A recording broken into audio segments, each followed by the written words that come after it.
Good evening. Welcome to the Durham Planning Commission. The members of the Durham Planning Commission are appointed by the City Council and the County Board of Commissioners to make recommendations to the elected officials. We emphasize that the elected officials have the final say on any issue before us tonight. While this meeting is being conducted in person, it is also accessible using the Zoom virtual platform. In the virtual meeting platform, public participants do not have the ability to talk or be seen on video by default. In order to maintain meeting decorum and a discernible record of the meeting, the chat function has been disabled. For those attending in person, if you plan to speak on an agenda item tonight, please go to the table to my left and sign up to speak. When speaking, please state your name and your address clearly when you come to the podium. Please speak directly into the microphone. If you are attending the meeting virtually, you will be given the ability to speak at the appropriate time. If you have pre-registered, your name will be called so you can make your comments just like an in-person public hearing. You may also call in during the meeting tonight by dialing 1-301-715-8592. If you call in during the meeting, you will need to wait until the particular public hearing you are interested in starts.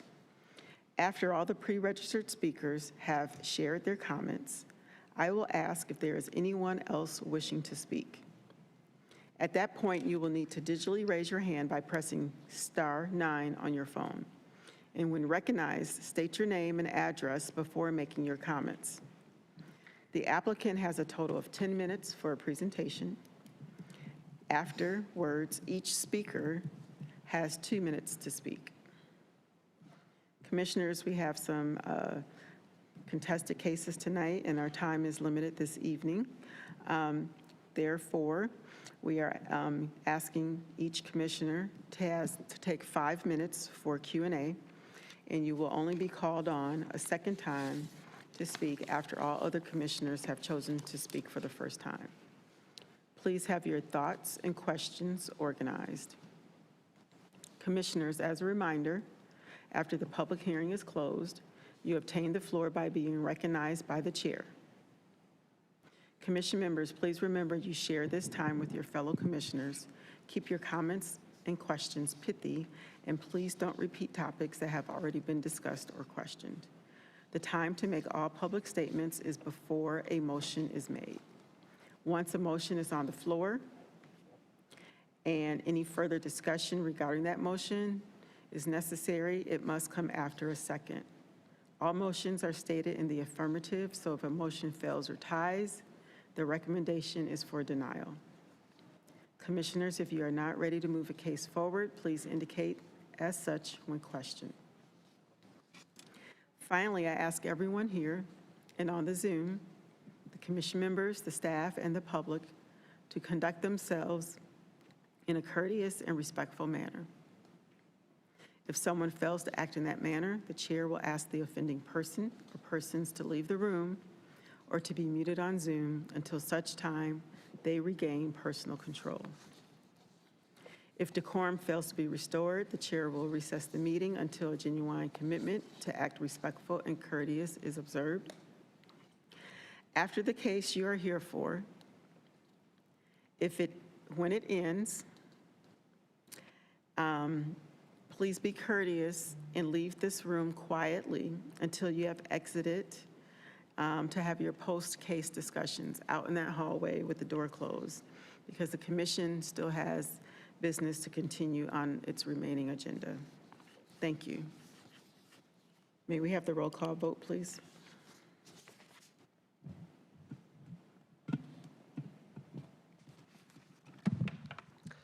Chair Cameron. Here.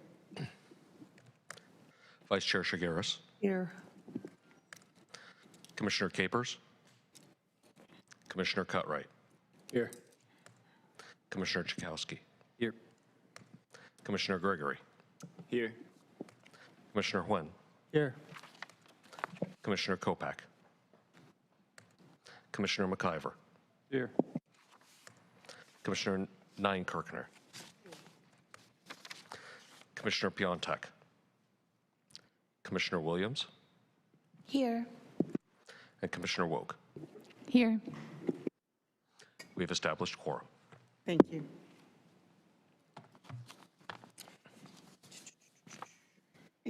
All right, adjustments to the agenda. We are going to move case Z24 00037 401 East Lakewood Avenue to number 2 on the agenda, coming after case Z24 00022 Durham Rescue Mission East Main Street. Are there any questions or discussions about that? Next on the agenda, the approval of the minutes and consistency statements.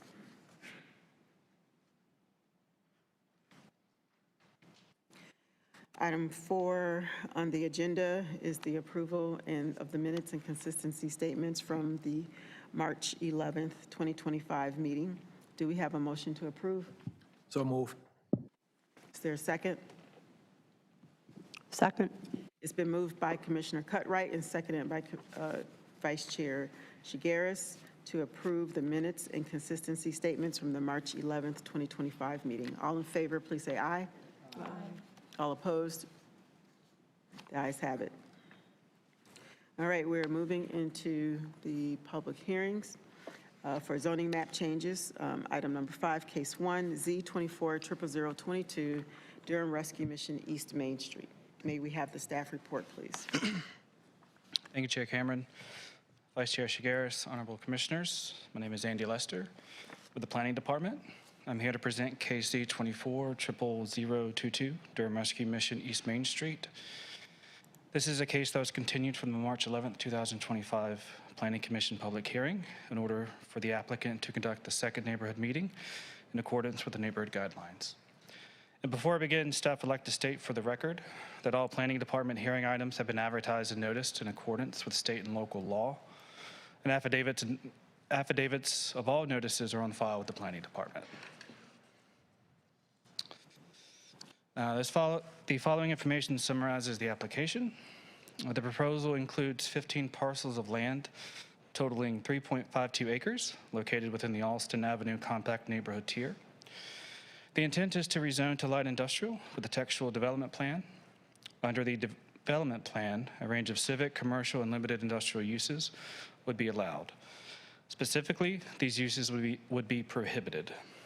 Drive-through facilities, vehicle service major, vehicle service minor, car wash, rail and bus terminal, hospital, correctional facilities, apiculture, commercial crop production, forestry, transfer station, passenger terminal, junkyard, vehicle sales and leasing, payday lenders, nightclub or bar, firing range, indoor, adult establishment, cemetery, mausoleums, columbaria, memorial gardens, gas stations, drive-in theaters, commercial parking, all self-service storage, manufactured home sales, vehicle rentals, wrecking and salvage yards, and recycling centers.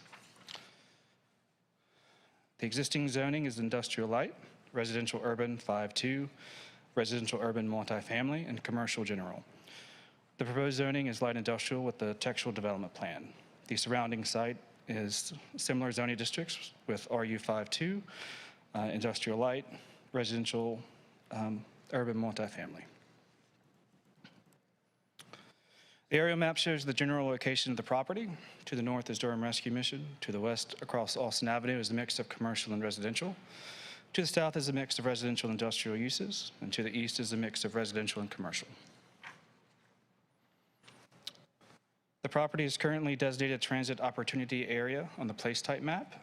The proposed zoning was determined consistent with the designated place type, as the proposal would allow civic, commercial, and some industrial uses while limiting industrial and auto-oriented uses that have a greater propensity for negative externalities. The following is a summary of all the commitments. As stated, the prohibition of the many uses stated previously. There's a commitment to a 10-foot sidewalk along the property of Angier Avenue and East Main Street. Striping for high visibility crosswalks at East Main Street and South Holman Street, and South Holman Street and Angier Avenue. And construction of improvements to the accessible ramps as required by NCDOT. Neighborhood meetings were held in accordance with the neighborhood meeting guidelines on April 28, 2024 and April 3rd, 2025. 16 comments were received by staff in relation to this case on the Durham Rezoning Explorer as of this afternoon, and all comments were in opposition of the proposal. The proposal is consistent with the place type map, designation of transit opportunity area, as the proposal would allow civic, commercial, and some industrial uses, while limiting industrial and auto-oriented uses that have a greater propensity for negative impacts. The proposal is consistent with 14 of 21 applicable comprehensive plan policies. Thank you, staff and the applicant are available for any questions. Thank you. At this time, the chair is opening the public hearing. May the applicant please come forward. Good evening. Thank you, Madam Chair.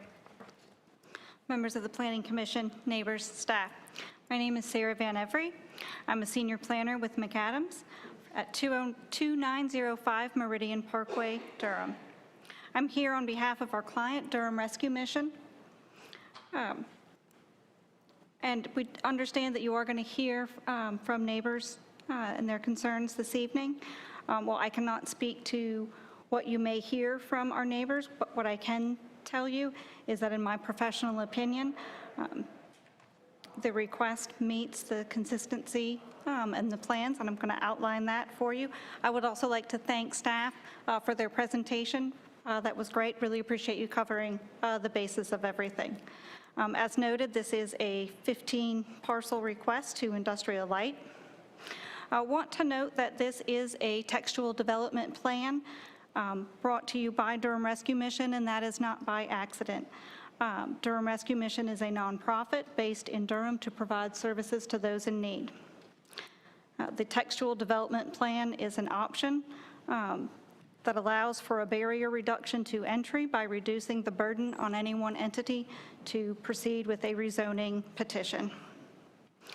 The zoning request, as noted, is to allow for the training, education, and retail services in the community by bringing these 15 parcels into one zoning with the same zoning conditions and development standards. Predictability is presented to the community. I'll be happy to entertain any questions at this time. I think as noted, the zoning conditions include the prohibited uses. So as to, I apologize if I touch something up here.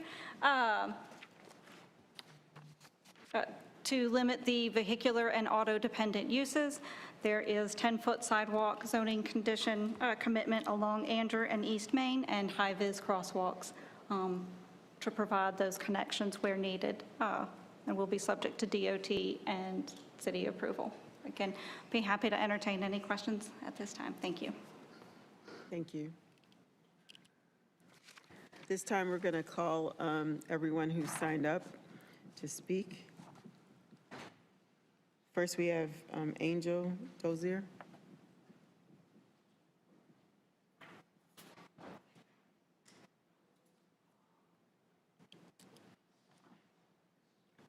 Not here? Oh, you gave me the wrong one. I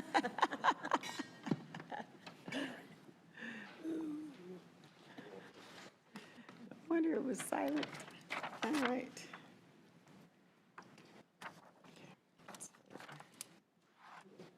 Rob Tart? The applicant? Okay. Tony Quinn, also with the applicant. Chloe, I suspect, is the applicant as well. Chloe, neighbor? She's coming. Yeah. She's coming. Her? Yeah.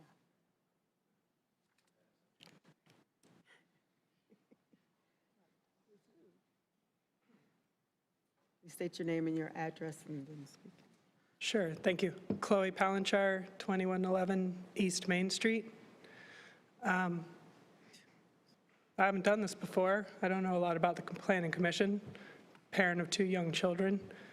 I don't really know exactly how you all make your decisions, but what I hope is that rezoning is a privilege, not a right. It should be done when it really benefits the community, hopefully the local community or Durham in general. As a neighbor of the Durham Rescue Mission for many years, I'm very seriously concerned that this does not benefit our local community. For one thing, as they said, it's a textual development. There's almost no information about what we're going to get from this. Meanwhile, they're going to be destroying or removing several residential lots, which is something that we need a lot of in our community in general and in East Durham in specific.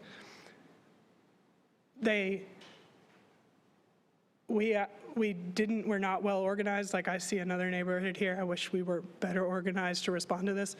I guess there's public notice, but I didn't really know this was coming until about a month ago. This is a significant entry into our community, the Alston Avenue and Main and Anger Avenue entrance into East Durham. That is our front door. This really could impact us a lot depending on how they develop it. They say training center. I'm particularly worried about that. Their main site on the corner of Main and Alston now, they call it a training center. That's how they built their commercial dorms.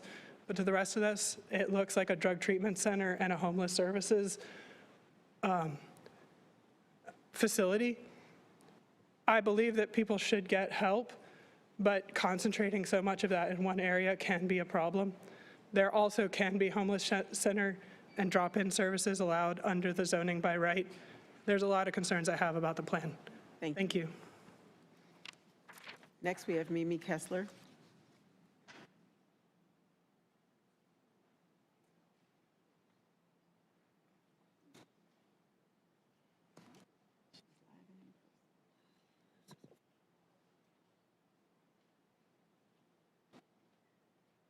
Good evening. My name is Mimi Kessler. I live in Durham.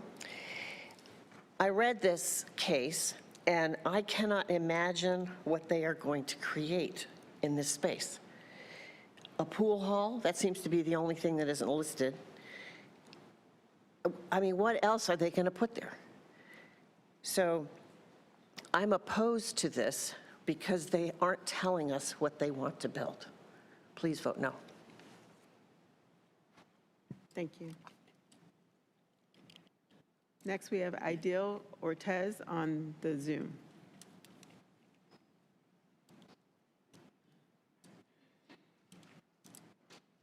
Go ahead. Hey. Go ahead. We can hear you. Thank you so much. So my name is Ideal Ortiz, and I live a few blocks away from this particular facility. I would love the Planning Commission to not support this rezoning because, as some of my neighbors have stated, this is a gateway to our community. Not knowing what is going to be there and there being so little detail for the particular plans that they want to have is a little bit of a red flag. The rescue mission, as long as it has been there, has never cooperated with neighbors, has never really been particularly interested in being forthcoming, and only doing the bare minimum, which law allows them to do. But I would have hoped that their values would have encouraged them to be more neighborly, more trusting, more forthcoming, and more collaborative with those of us who will be impacted by whatever they choose to put at this intersection. Please vote no. Thank you. Letitia Facion.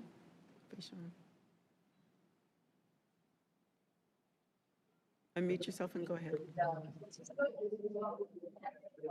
Hi, yes, can you hear me? Yes. I vote no against this Please, project. I'm sorry, ma'am. Ma'am, please state your name and your address. Oh, sorry, my name is Letitia Faison, 1030 Carolina Avenue, Durham, North Carolina. I vote no against this. As many have already stated, they are not telling us exactly what they're building at that intersection. They're saying the training center, but yeah, we don't really know what's being built. I feel like they focus more on what the community is saying and not build it. So I vote no. Thank you. Is there anyone else in the gallery that would like to speak?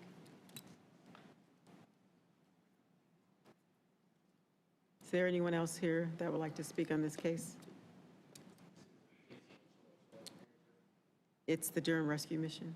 You can go up to the podium, state your name and your address.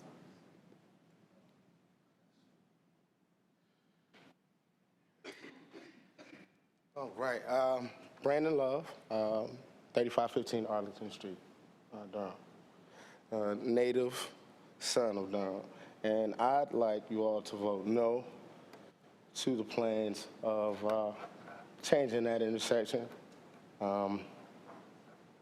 More to come on why, but I believe that those spaces should be reserved for the folks in the community. There's some ideas around about how that space can be used to serve the people in that community, especially the youth. So vote no for that reason.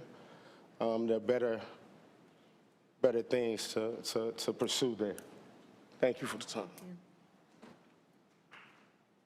Is there anyone else, that would like to speak? Is there anyone else that would like to speak on the Zoom that has not spoken?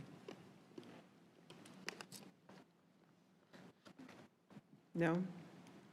All right, the applicant can come back up and, with your remaining time left, and answer the questions that the community has. Thank you, Madam Chair. Yes, just want to address two of the concerns. One, in regard to loss of residential property. There are, not associated with this rezoning, but there are intents and plans to move the residential homes to other parcels within Durham city limits. So that is part of the plan. Again, that's not part of the textual zoning. That is a separate petition process. So that is something that is part of the overall process. And then let me lead to that second question in addressing the concern of what is to come. So with a textual development plan rezoning, what that allows is simply for the text for the rezoning, for the land use change, and any zoning conditions that have been proffered with it, which are the three that we have that limit the uses that are not consistent with the area, as well as improved transportation improvements outside of what is required by the UDO. So what that allows the nonprofit applicant to do is to essentially move forward with the zoning and the land use, and then if that is approved, to then move forward with the larger investment of site plan engineering and additional work. So just to hopefully provide some context as to the what and the next steps, but that is not part of a textual rezoning. So it is not intended to be anything other than following that procedure, and that is allows essentially for the a reduction in the barriers to entry for the rezoning petition, just by having less engineered plans associated with the rezoning, which I understand is sometimes what folks are used to seeing. So just wanted to provide that context as well as address the residential structures. Thank you. Thank you. Sure, no one else wants to speak? All right, the public hearing is now closed, and we are now open for commissioner discussion and questions.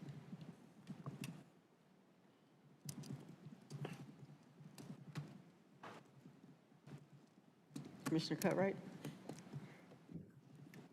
Thanks, Chair. Just want to say one thing for clarity here. As you think about the land use here, what we're talking about is land use policy. At the end of the day, there's a landowner here, and they can do whatever is allowed on this land. And so as you think about options for the community, what happens on the land is up to the landowner. So, we can't dictate what they can and can't do on the land. What we can do is determine whether or not IL as a zoning makes sense on this particular piece of land. Adjacent to this property, or part of this property, is already IL. And so the question becomes, does it make sense to continue the IL zoning through over to Main Street? That's really the question here. I understand the other part of the question here is actual use. And so within IL, what will the use be? If the applicant is willing to give a little more information, a little more specifics about the use, the list of prohibited items makes sense. I think it's very clear. To the extent that you can provide more clarity and detail on the actual use, I think that will help clarify some of the things some of the concerns that we have here.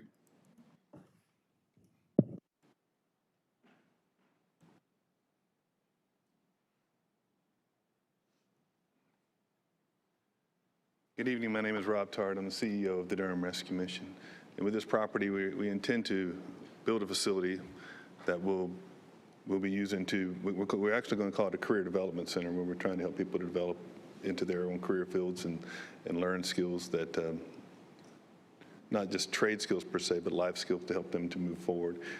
It will be part of our current thrift store operations that we do, where we centralize it over there, where we'll be handling donations coming through, and we'll be training people in those and in other skills. We'll be moving all of our counseling and educational facilities into this building, and we're just trying to consolidate all of our education, counseling, training, all into one building and make it very efficient for the Durham Rescue Mission to help the homeless in this community. Any other questions for the applicant? Vice Chair Shigaris. Where are those facilities currently located? Well, they're kind of sprawled out throughout the city right now. It's not centrally located. We have a lot of offices right across the street right now, and then we've got our facility over on South Austin Avenue that we'll be moving that operation over here closer to us. And we're already doing all of these things we're doing now. We'll just be doing it much more efficiently and more effectively, we believe.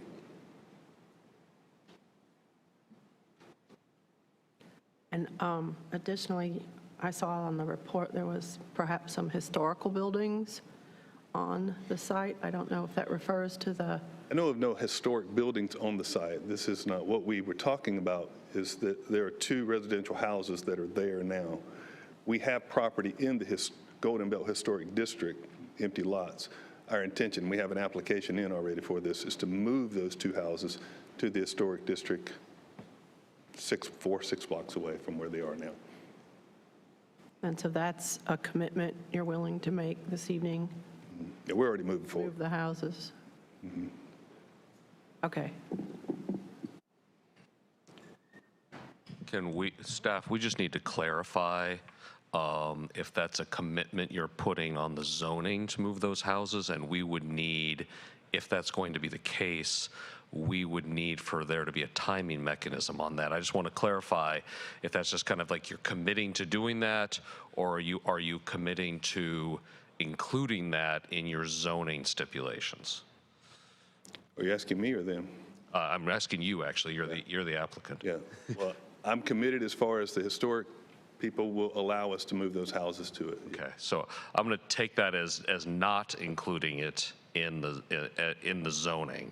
I can't control what they do, but I have every intention of moving what they allow. But I have every intention of moving those houses over there. Okay, let's just clarify. It's not going to be a commitment in the zoning, but he's committing to doing that. Okay, thank you.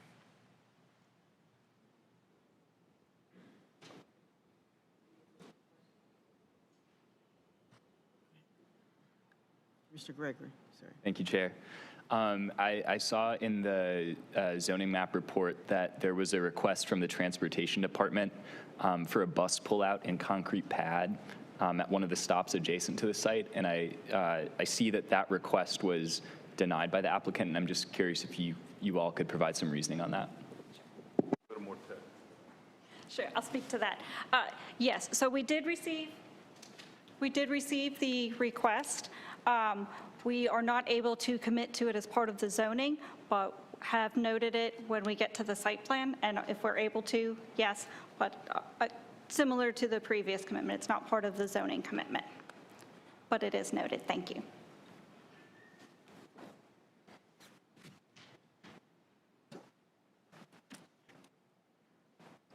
Sorry, apologize, was there a follow-up question? Okay, it's just a matter of whether or not it'll fit, and that will have to be determined at site plan. So, thank you. Anyone else? No? No other questions? Are we ready to move this case forward? May I have a motion to move this case forward? Chair, as it relates to case Z2400022, Durham Rescue Mission, East Main Street, I make a recommendation that we move this case forward with a favorable recommendation. Second. It's been moved by Commissioner Cutright and seconded by Commissioner Williams to move case Z2400022, Durham Rescue Mission, East Main Street, forward with a favorable recommendation. May I have the roll call vote, please? Chair Cameron. No. Vice Chair Shigaris. No. Commissioner Cutright.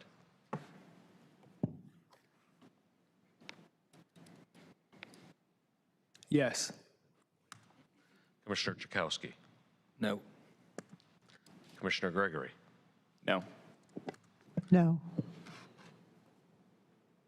Commissioner Nguyen. No. Commissioner McIver. No. Commissioner Neinkirkner.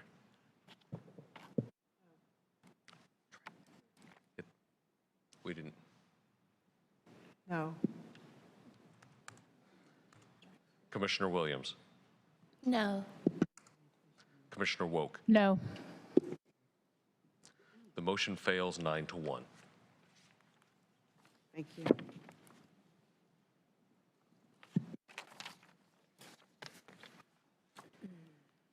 Next, case number Z2400037, 401 East Lakewood Avenue. May we have the staff report, please?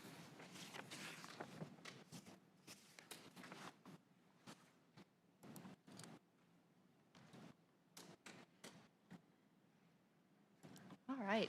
Good evening, Chair Cameron and Vice Chair Shigaris and Commissioners. I am Peyton Burgess, and I am here tonight to present Z2400037, 401 East Lakewood Avenue.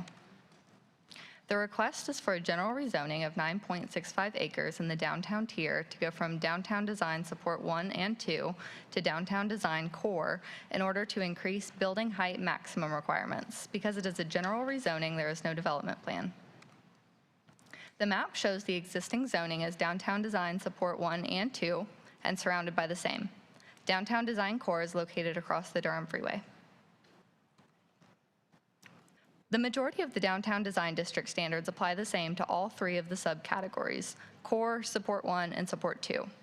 As I noted earlier, as the reason for this rezoning request, the primary difference between the Downtown Design Districts is building height. As you can see in the table, the maximum building height for the Support 1 district, which is the majority of the site, is 100 feet without provisions and 175 feet with provisions. The requested core district is 300 feet without provisions and unlimited with provisions. These provisions can include affordable housing, a green roof, stormwater capture and reuse, water reclamation, materials and articulation, and public parking. The aerial map shows the general location of the project. The site is now the closed Heritage Square strip mall. The property is currently designated downtown on the place type map. A proposed zoning was determined consistent with the designated place type. The applicant submitted 3 neighborhood meetings, one more than is required. There were 47 community members in attendance at the first, 44 at the second, and 26 at the third. 215 comments were received on the Durham Rezoning Explorer in relation to this case, with 83 against any proposal on this site, 121 against the proposal as is, 4 neutral or undecided, 3 in support of the proposal with modifications, and 3 in support of the proposal as is.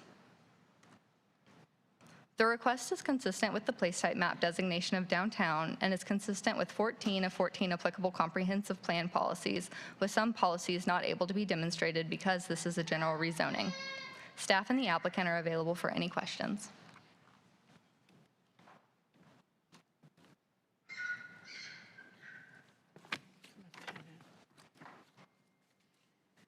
At this time, the chair is opening the public hearing. May the applicant please come forward.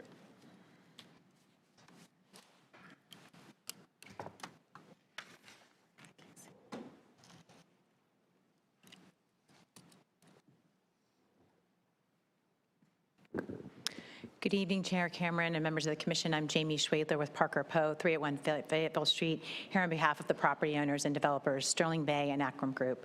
I'm joined by my colleague, Marie Farmer, as well as our entire development team who's here to answer questions.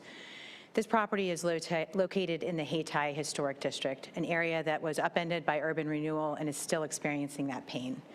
No one zoning case can undo decades worth of racial and social injustice. This case cannot return Fayetteville Street to the bustling corridor that it was in the proper extension of downtown and Blackwall Street. And it can't replace all of the homes that were displaced when 147 came through and took the equity away from those constituents that they could have enjoyed today. But what it can do is provide a new method for investment in the community and new opportunities for generational wealth. And that's exactly what we've tried to do here through the 3 years of community engagement that we've engaged with the stakeholders, residents, and community leaders, many of whom are here tonight to express their opinions on the case and talk about that process. The site is made up of 10 acres at the intersection of Lakewood and Fayetteville Street, just north of the Phoenix Square Shopping Center and by the Hesters, just east of St. Mark's Church, and representatives are here tonight, as well as the Hayti Heritage Center, all of whom have been great partners throughout this process and sharing their feedback and taking that into account. The Hayti was originally one of the largest African-American business hubs in Durham. The slide on your left, the screen on your left shows the configuration of Hayti in 1959, and you can see where Heritage Square didn't exist at that time, but by the time that 147 came through and realigned Fayetteville Street, Heritage Square is shown there in blue. And the reason for Heritage Square really was to try to replace some of the businesses that went out of business when 147 came through and Fayetteville Street was realigned. It was built in 1985 to try to replace some of that economic prosperity and was backed by 20 investors in the area as well as city loans. But within 10 years, it failed, went under, and sat in disrepair. And that's where it sits today. These pictures were taken last week. The shopping center is now defunct. All of the businesses have left. It's surrounded by a chain link fence to prevent further crime in the community. And this is how Heritage Square will remain without the approval of this zoning case. The reason we need the case to be approved is that the current zoning, as Peyton explained, has a height limitation, which we were operating within for 2 years. We believe we could go forward by right. We had a site plan submitted and began construction investigation. And as we did more construction investigation, we discovered bedrock that prevented us from building the parking underground, so we had to bring it above ground, meaning we had to go above that 175-foot mark. And that's what the downtown core allows us to do. Now, it's consistent with the comprehensive plan because the place type map designates all of downtown as the downtown district. There's no longer sub-districts in the place type map that was recently approved. And that is your guiding principle for your decision in moving this case forward tonight. Is it consistent with the comprehensive plan, and is it consistent with the place type map? The downtown core is consistent with that downtown designation. As Peyton explained, all of the downtown design districts, the ones that exist in the current zoning and the DDC that we're asking to be rezoned to, follow Chapter 16 of Durham's UDO. That has a lot of prescriptive rules about the site design, the streetscapes, the pedestrian malls. None of that would change. All of those would be the same. The only thing that's changing is that height in order to be able to bring this to the community. And so with that, it's a very simple and straightforward zoning case, but the history of Hayti is not. And we recognize that, and that's why 3 years ago, when Sterling Bay and Akron Group acquired the site in June of 2022, we began a long process of community engagement. Was it perfect? No. Is any process trying to understand their new neighbors in a brand new context with all of this pain perfect? It simply can't be. But what we did was an authentic process that went through 22 stakeholder meetings with over 75 participants in various groups, large groups in the churches, and St. Mark's hosted us and was gracious for, we were grateful for that, as well as in-person meetings. That also included an in-person meeting in Faye Calhoun's living room with Hayti Reborn, and with leaders that were departing for Washington and leaders that were taking over. And we had a great discussion about the future and how this generational wealth could be developed. And there was a clear message at that time, because Fayetteville Place was going through and providing a lot of affordable housing, that affordable housing was not the answer on this site. What would be the answer was providing jobs and a different means for generational wealth for years to come, be it through internships, actual construction jobs, or the life science jobs that Sterling Bay and Akron Group intended to build. And so during those meetings, we went into an exploration of partnerships to bring those jobs to the site and how we could explore that.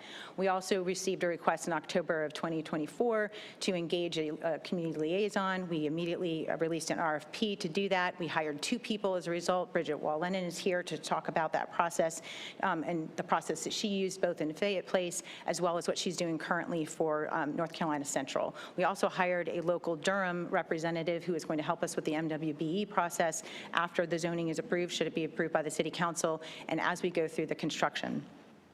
The list of stakeholders at the bottom is simply a list of who we've engaged with. There's not meant to be an endorsement, but the community consistently asks us to be transparent, and that's what we've tried to do here. The next slides will show what we have done in terms of responding to community requests and a design workshop that Bridget's team led just last month. We have heard repeated requests for signage. There's no signage on the site commemorating the important leaders that were born or active along the Fayetteville Street corridor, and so we've incorporated some of those ideas and gained feedback from the community. MWB engagement is important to Sterling Bay. We've made that clear in the 3 years that we've developed this engagement. They have a track record of doing that in projects throughout Chicago and throughout the country. And at the community's request, we developed a website where contractors could sign up and be a part of the contracting as that develops. We also have a general contractor, Brassfield and Gorey, who's committed to using a specialty program to identify minority participants, and they've also committed to using a local African-American contractor in their base bid. We also conducted a solar study in response to questions about the height, and as you can see on the right side of the screen, even at the longest shadows at the time of the year in the winter, the shadows really fall on 147, not on our surrounding residential neighbors in the south side or on the church to our west. The community engagement outcomes are significant here, and I can't go through them all. But what I'd like to note is that for every community request that we were able to incorporate, we've shown the project deliverables on the right side of the screen. That includes 2,000 square feet of conference center reserved to community groups free of charge, thanks to Ms. Hester suggesting that. A nearly 1 acre pedestrian mall and public space for gathering areas that doesn't exist today. 2,500 square feet reserved for affordable retail at a 50% discount to encourage folks to stay in the area. Overflow parking commitments to the Hayti Heritage Center and St. Mark's Church that we've already explored in the pending months, and exploring a partnership with NCCU. We extended 3 internships opportunities over the summer to students to come up to Chicago and learn alongside of Sterling Bay and the real estate program at Central, and we're in talks for more community partnerships as we go forward. The financial impact of this case is significant. $190 million in annual economic impact with 1,500 net new jobs at an average $80,000 salary. And that doesn't mean just life science technicians. That means occupations gained over many different disciplines and a real true ability for that the generational wealth to build through certifications, through job opportunities, and through construction contracts.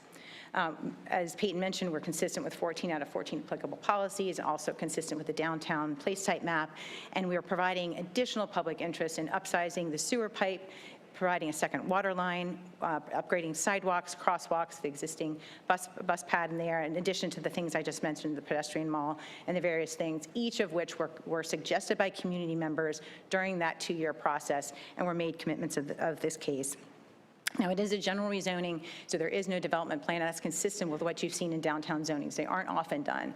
But in this case, it was the right thing to do to be able to deliver this investment into this community that has been forgotten and has been disinvested over time, and we're trying to do our part to do that in a meaningful way. The question before you is this zoning consistent with the comprehensive plan? And it clearly is.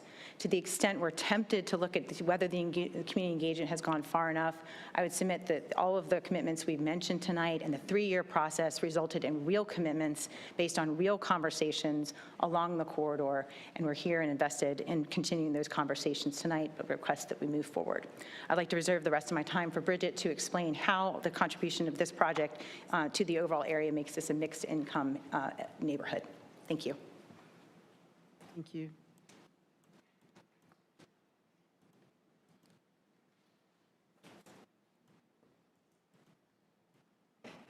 Good evening. To the commissioners, thank you for this opportunity for our development team to come before you and to talk about this particular project. My company, B.L. Wall Consulting, responded to an RFP to provide community engagement for this particular project. And I believe we were selected because of the work that we are currently doing in Durham, in particular, just some of the history that we have in providing community engagement, public policy, minority and women business development and support. But we were the community, the community engagement consulting firm brought on board to provide community engagement for the Fayette Place project, which is a Durham Housing Authority project, and we were working with the developers on that particular project. As you all may be familiar, that is a mixed-use, mixed-income project. And there was quite a bit of concern from the community, as was previously stated, around what has happened with the Durham community regarding Black Wall Street, what happened during urban renewal, how 147 created so much inequity for the African-American community. And so while we engaged the community around Fayette Place, one of the things that we were able to do was to really lift the voice of the community. And what was not originally proposed in that particular project was home ownership. The project right now is slated for 30%, 60% and 80% AMI for affordable housing. And there was no home ownership on that particular project, but because of the concerns from the community, the project now has home ownership on that particular project in the form of townhomes, with a restriction of deed that if those houses are sold, that they have to go back to Durham Housing Authority. I give that background because for this particular project, while it has commercial and it's not an affordable housing type project, we believe that this particular project will bring that mixed use and mixed income to the neighborhood project. And so that is what we brought on board with the particular developers to lift that and to see if we could bring some continuity around the particular projects while yet still addressing some of the concerns that the community has. So I wanted to just leverage that to say that is what we have tried to do on this development project, from even when we just hosted the open house last month, to have feedback to come in to show or to help Sterling Bay to be able to show to the community some of the concerns that they raised over this 2-year period, what has been addressed and what has been done at this point to bring those types of issues and outcomes to the project. So just wanted to appreciate and thank you for the opportunity to come and just talk about how, from our standpoint as a community engagement consulting firm, how we tried to bring and bridge the community engagement around what was already done around affordable housing, and to help the developer address the issue around some of the other concerns that the community brought forth around generational wealth. Thank you. Thank you. All right, now, Ms. Dozier, are you ready this time?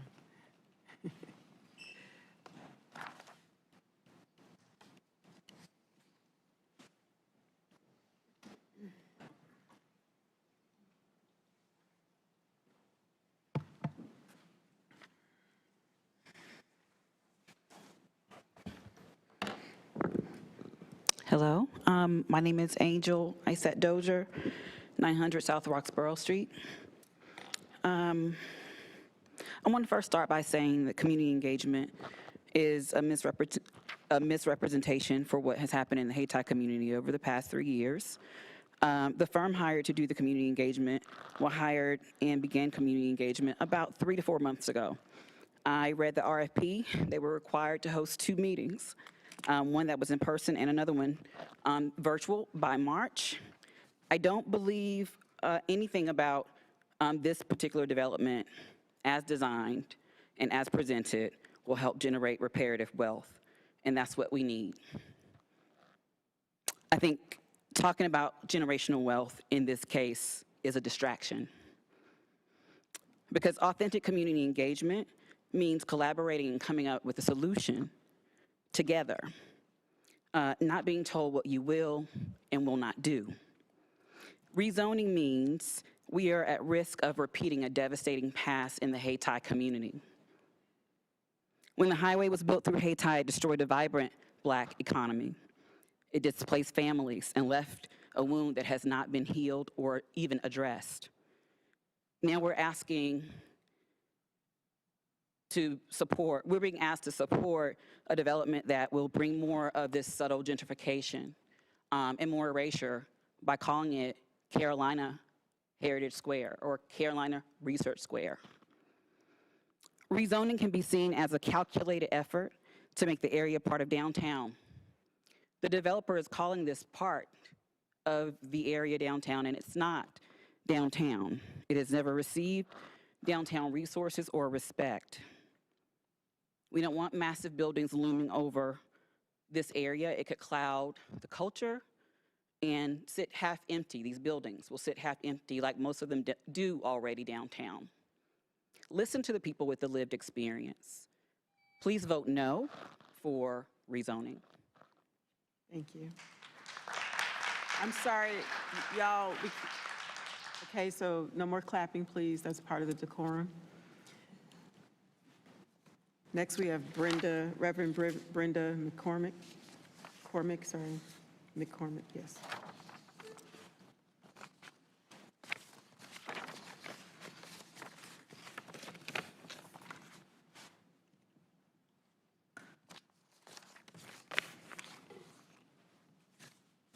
Good evening. My name is Brenda McCormick. My home address is 2917 Beechwood Drive. My church address is 531 South Roxborough Street. And at one time, I lived at 508 Abbott Street, which is right across from our church, part of Hayti. And before I go any further, I would like to correct the young lady. Our church is St. Mark, not St. Mark's. What I want you to know is that my family has been a part of Hayti since the 1920s. We were living in Hayti when urban renewal came through. My house was one of those houses that had to be torn down, and we had to move out. And after moving out, we still were a part of Hayti because we've been members of St. Mark since that time. St. Mark has been sitting in the same spot since 1890, 135 years. We feel that anything that happens in this area should be representative of the spirit of Hayti. And what I'm hearing is not a representative of the spirit of Hayti. So we urge you to vote against the rezoning of the Lakewood Avenue project. We want Hayti to be remembered. As a history teacher, I want Hayti to be remembered so that my grandchildren, my great-grandchildren, and others coming forth will know that there was a Hayti, not whatever they're planning on building. Thank you. Next, we have Reverend Julian Pridgen.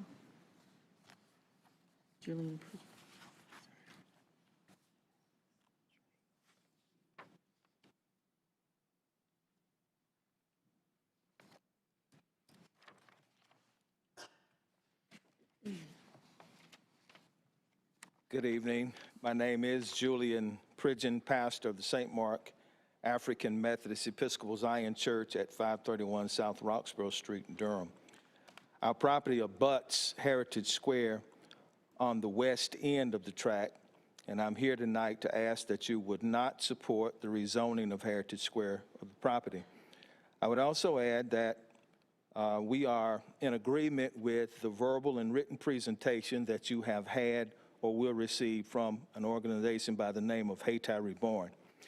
Inasmuch as the membership of St. Mark is by no means anti-progressive or anti-development, but pro-community in the truest sense of the word community.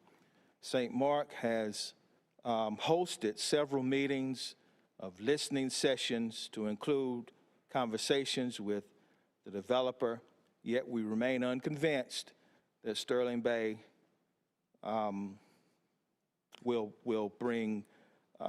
be productive to the Hayti community or the community at large, the city.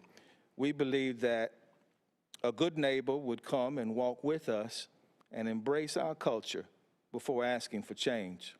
So yes, we have several concerns relative to the historical social significance and others relative to infrastructure, and I could say more about that, such as rainwater runoff and more issues that could perhaps be mitigated with genuine, reasonable, accommodating conversations and communication. As I have listened to the community members nearby, I hear longtime citizens, those who have deep ancestral roots in this city, the mothers and fathers who built the great Durham that we enjoy today. As I listen, I hear people who are frustrated and afraid that their existence no longer matters, that their voices are no longer heard, and that they have become invisible. Does the voice of the community matter in a decision like this?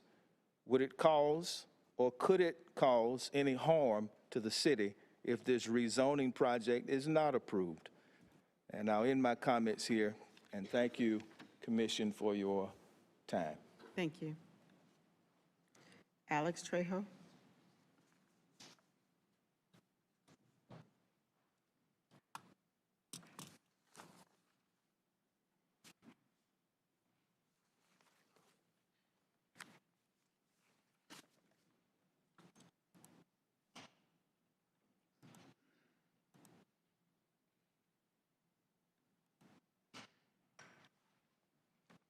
Good evening. My name is Alex Trejo.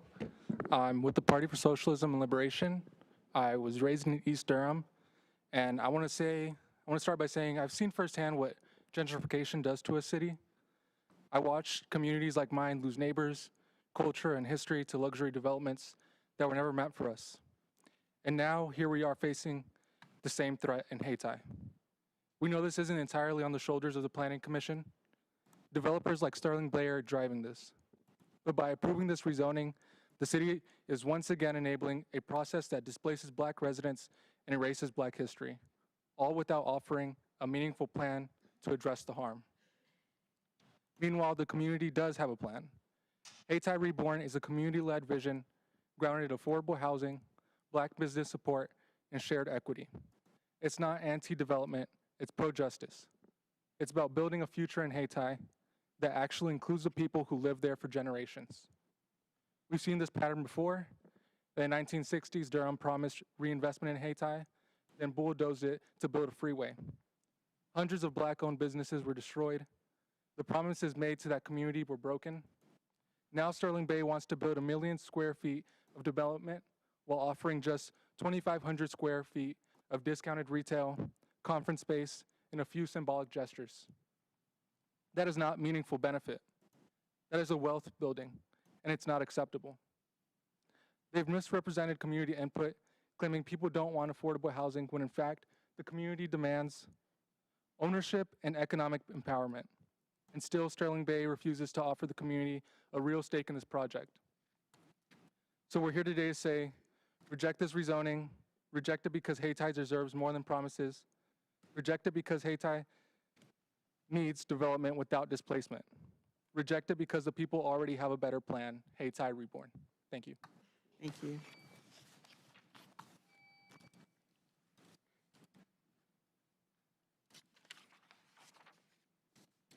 Next up, we have Mickey Brigham.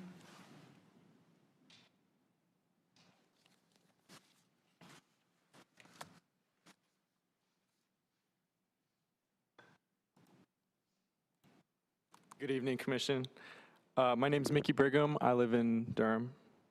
I'm here to make it clear that we are adamantly opposed to the rezoning of Heritage Square. Not the redevelopment, but the rezoning. Durham has a long history of making promises to the Hayti community only to have those promises shattered once developers come in. This is not a mistake, this is a pattern. Developers come, they promise economic growth, and the community gets displaced. We cannot let that happen again. Building taller buildings and packing in more luxury developments will only benefit outsiders, not the people of Hayti. This threatens to raise property taxes, values, and make it even harder for Black families and businesses to stay. Their handful of, quote, community benefits don't address the core issue that the community needs ownership and a real stake in the future, not just token gestures. This rezoning proposal is not about progress. Rather, it would put profits over people. Sterling Bay refuses to give Hayti residents a meaningful opportunity for equity, refuses to include affordable housing, and refuses to help Black businesses thrive. Instead, they plan to erase our history and push folks out in the name of development. We are demanding real community involvement and real economic opportunity for Hayti residents. Durham has an opportunity to reinforce the self-determination of the community simply by honoring the promise that the city made last year. Hayti deserves more than empty promises. We are not for sale. Thank you. Thank you.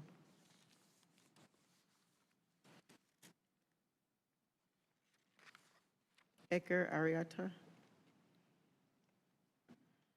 I'm mispronouncing names. I apologize in advance.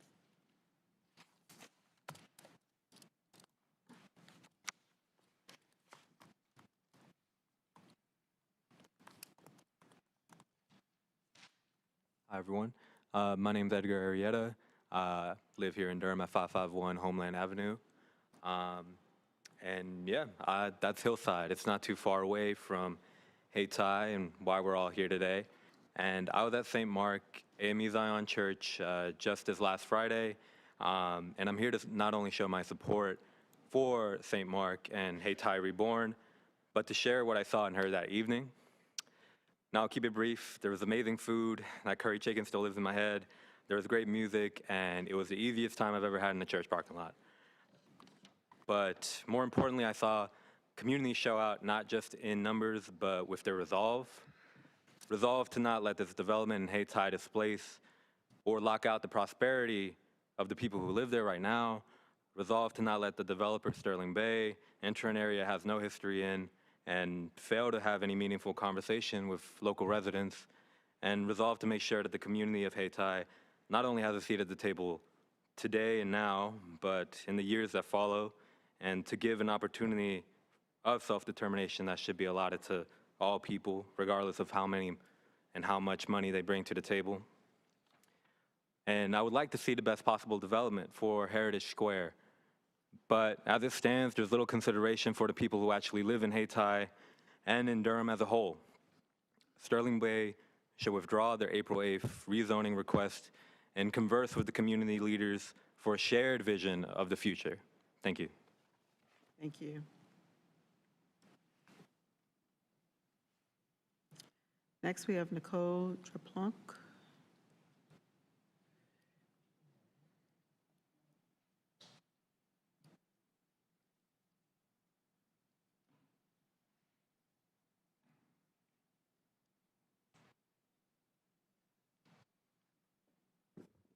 Good evening. My name is Nicole Drapluk. I am a behavioral health care worker and a resident in Durham, and I'm here to speak against the rezoning of Hayti Square. The rezoning proposed will allow for taller, denser buildings in the historic Hayti community, which would primarily serve high-income residents and businesses, not the longtime residents of the community. Sterling Bay has not committed to a meaningful community ownership or economic participation. This will keep community members from benefiting from the growth of Durham. Like we have seen across the Triangle and a lot of other major cities, growth without proper safeguards will lead to higher property values and taxes that displace the working class people and small business owners living there. What we are asking for is not anything crazy. We're simply asking that the development of Hayti Square be one that is mutually beneficial to the Durham residents, the Hayti community, and Sterling Bay. We demand that Sterling Bay withdraw its rezoning request and engage in authentic and constructive dialogue with the Hayti Reborn and the Hayti community. If that does not happen, we are prepared to fight back against this rezoning every step of the way. As Edgar before mentioned, that there's already been rallies and everything by the Hayti community. Thank you. Thank you. Keisha Williams.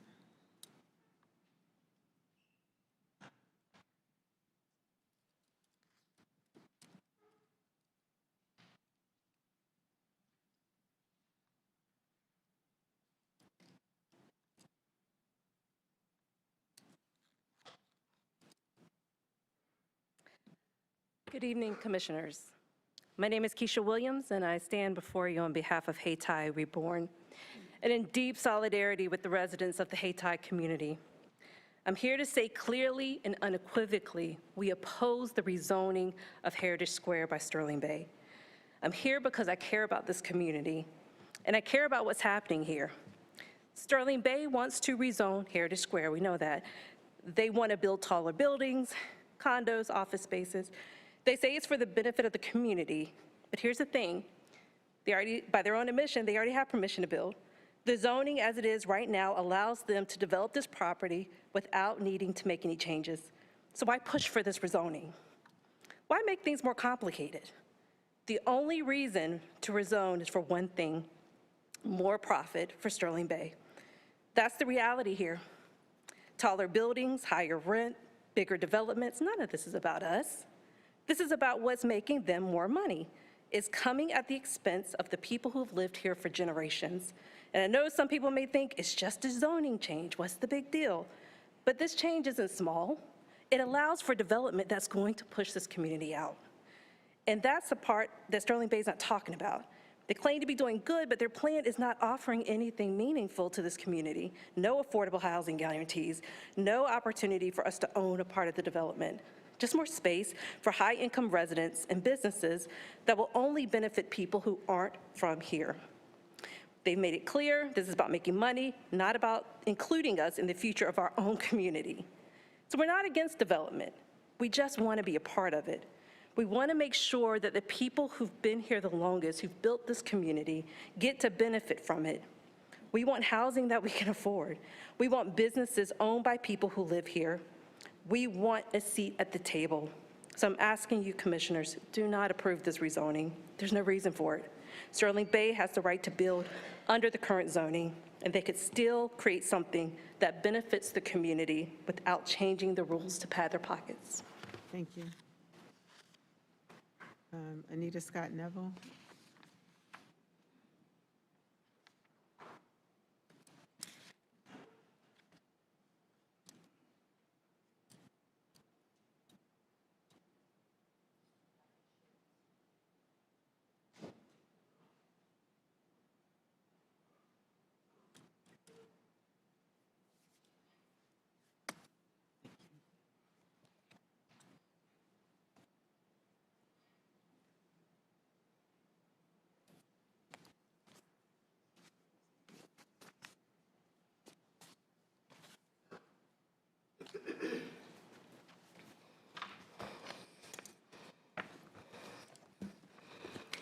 Good evening, everyone. Excuse me. My name is Anita Scott Neville, and I serve as the director of Hayti Reborn. Hayti Reborn stands in representation of a community that seeks to preserve and restore the rich legacy of Hayti. To that end, we have engaged with Sterling Bay, the purchaser of Heritage Square, for nearly 3 years to develop a mutually beneficial plan for restoring this 10-acre parcel. At this point, the purchaser's application for rezoning poses erasure of the legacy of Hayti and offers no potential for benefit to the community.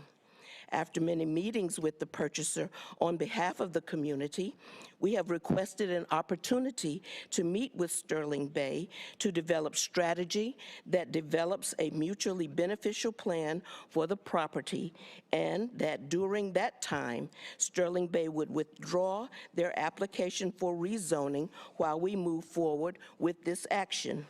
Sterling Bay rejected this appeal.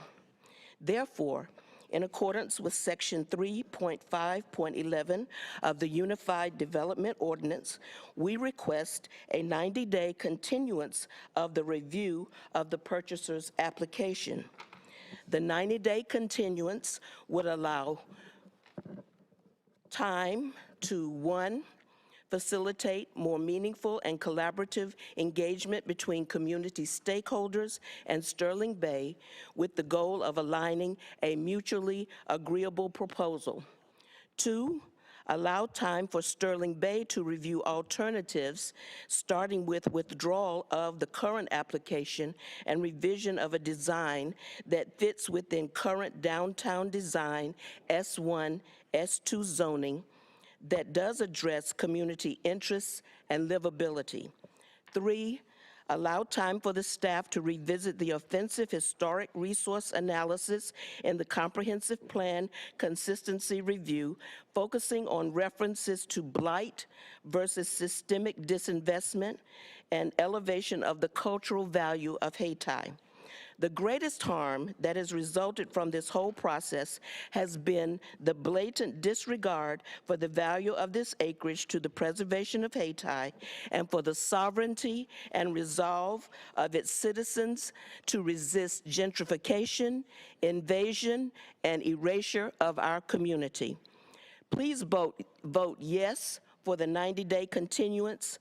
Please vote no to the application for rezoning. Thank you. Next, we have Mimi Kessler.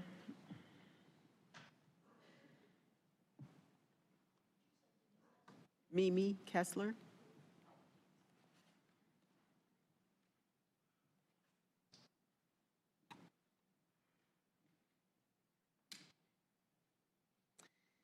Hello again, I'm Mimi Kessler. I'm here to ask you not to approve this case. First, we don't need any lab space. There is already vacant lab space in Durham and Research Triangle Park. And with the withdrawal of federal funding for research, excuse me, there will be even more lab space vacant.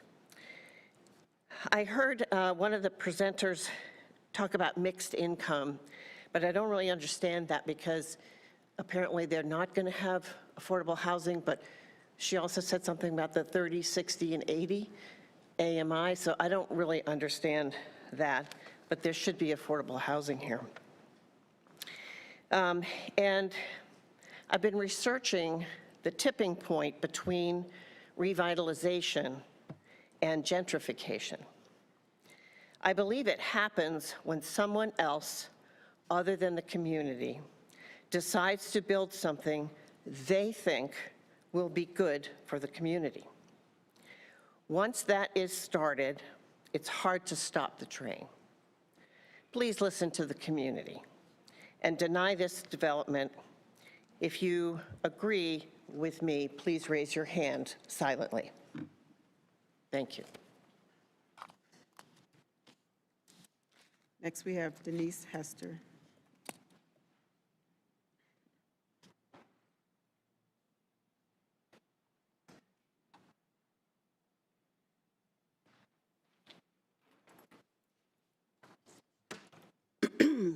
Good evening. My name is Denise Hester, and I live at 229 Shalimar Drive in Durham. And I, too, ask you to deny this rezoning tonight. My husband and I own property directly across Lakewood Avenue from the rezoning site. We have over 40 small businesses who will be adversely affected by development pressure from this rezoning. The overriding objection to this rezoning is the lack of a development plan with committed elements that legally bind the developer to specific agreements. None such exist. This rezoning is called general, and it's called general for a reason, because there are no proffers. We must prevent what happened last time this site was upzoned, never developed, and sat for 15 years until the next speculator came along, now asking for a even more intense development. The pretty pictures you've seen, the developers' comments, and all the conversation are not commitments. They are not. Do not be misled. If rezoned without a development plan and committed elements, the developer can do whatever is allowed under the current zoning designation. The most intense form, which is the design district core, usually found only in downtown and central business districts. It appears that potential uses, even with limitations, could include a prison, a plasma donation center, post-incarceration facility, passenger rail station, bulk mail center, payday lender, a psychic, taxi dispatch center, broadcast antenna, to name a few. Our corridor, having been reduced to rubble during urban renewal, has never fully recovered, and today we're under unprecedented development pressure that will result in higher taxes and almost 100% displacement potential as indicated in the developer's application. That's some serious language that the developer has provided. Also know this, the developer can commit to specifics that exceed the design standards for DD Core, but has chosen not to do so. Is this who we want for a neighbor? The Hayti Corridor is comprised of neighborhoods with neighborhood scale development. The zoning creep that has already happened south of 147 should go no further. Keep the current zoning in place, as was recommended by someone else, build to what's already there, and let it be the transition area that's supposed to protect our neighbors and our neighborhoods. So please deny this request tonight. Thank you. Thank you. Larry Hester? He's not here. All right. Is there anyone else in here that would like to speak that has not spoken before I move on to the Zoom?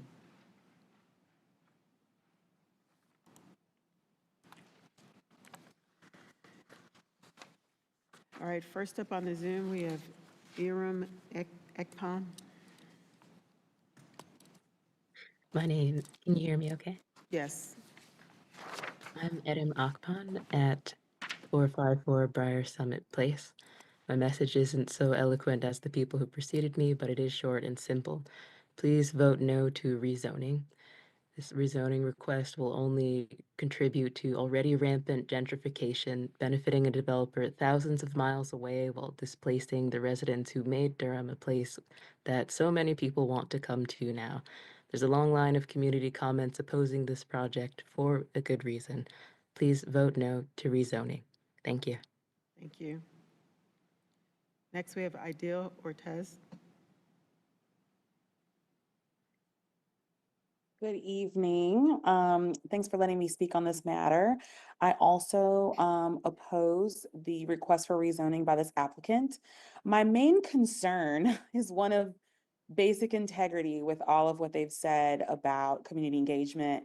Up until about 6 months ago, I was the chair of the board of directors for the Hayti Heritage Cultural Center. It never came across our board to approve being named as a collaborator to this project. So I am deeply troubled to see that an organization I once was connected to is being listed in such a manner, despite the fact that our board never discussed this during my tenure as of 6 months ago. When I texted the current chair, they have also not heard of being asked to be a formal collaborator. We must be mindful of how we name organizations as complicit in your work without their consent. There are processes. That organization's mission is first and foremost about culture, not about these other issues that first and foremost must be decided by the community that resides in that community. Thank you. Thank you. Next, we have Thomas Crow of Britton.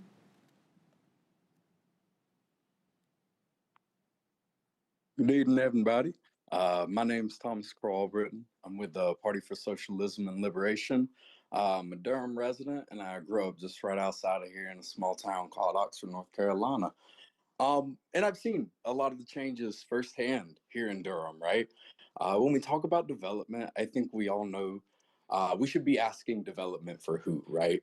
Let's look at Southside and the Southside Revitalization Plan and how that changed the neighborhood. Let's look at how East Durham is rapidly changing.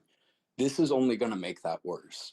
I think before we approve any kind of rezoning plans, we need to be looking at who's being impacted, and what's the city going to look like 5 years from this decision. And it really doesn't seem to me that this company has the people's interest in mind. So yeah, with that being said, please vote no on this. Thank you. Thank you. Next, we have Leslie St. Ray.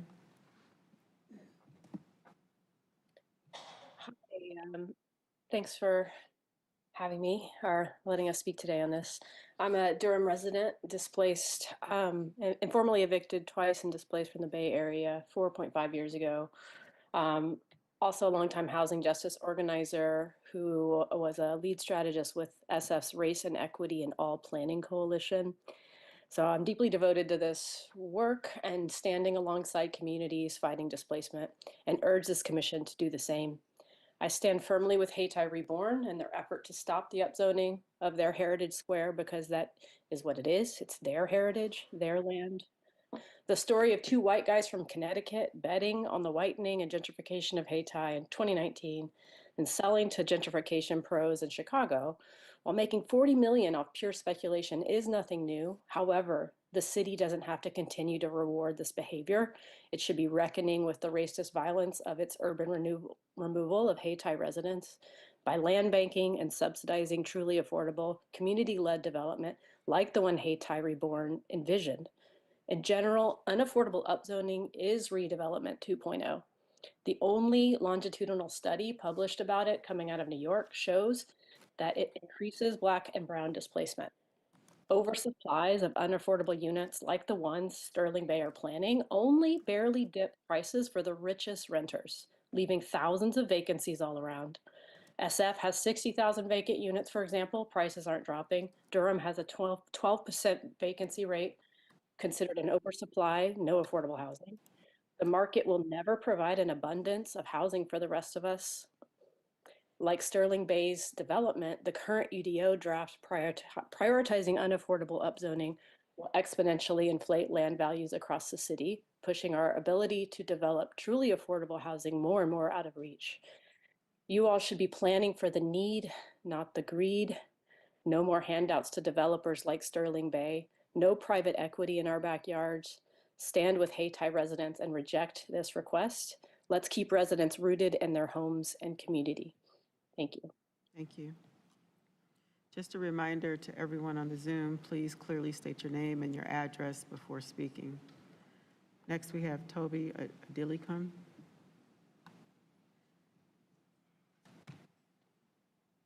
Good evening. I live in Durham near South Point. I'm a member of the Party for Socialism and Liberation, and I stand with Hayti Reborn and St. Mark AME Zion Church to oppose Sterling Bay's rezoning request for Heritage Square. Hayti's story is a common one in the United States, a thriving Black community displaced in the 1960s to create room for the Durham Freeway.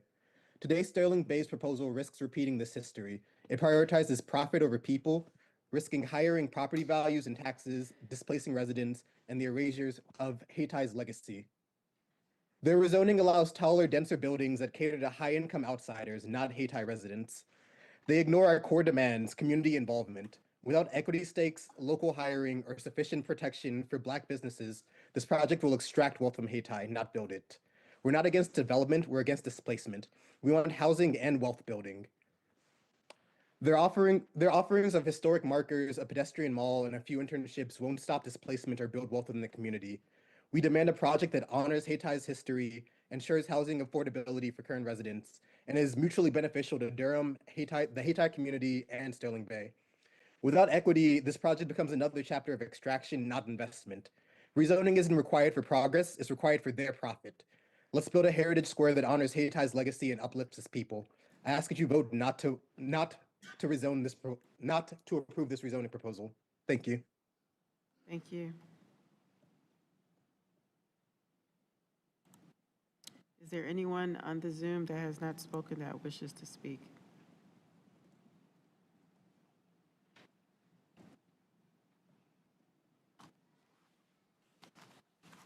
All right, at this time, the chair is closing the public hearing. We're going to move on to commissioner questions. Madam Chair, may I be heard just briefly to? Oh, I'm sorry. It's Yes, okay. Go ahead. I just want to, I appreciate the community's expression of their beliefs and opinions of the case, and I don't intend to debate that. What I would like to just state are two factual things that I believe were stated incorrectly as far as I understand the facts and being personally involved in this case for the last 3 years. And that the first is that we've been working with the Hayti Heritage Center with Angela Lee, the executive director, as well as Tom Tucker, one of the trustees, from the beginning of the case. We've made an intentional investment and time with our immediate neighbors, including St. Mark and the Hayti Heritage Center. And so the person who spoke on the phone indicated that we were indicating an endorsement. I was clear in our slide that those lists of community members were not an endorsement. I'm not putting words in anyone's mouth, but I think it's important to respond to the community's request for transparency and to reveal who we've been meeting with, and that was simply the reason for listing them on the screen. The statement I made about being a great partner is because Angela has been a very forthright person, and we've appreciated her allowing us into the center to talk about the case.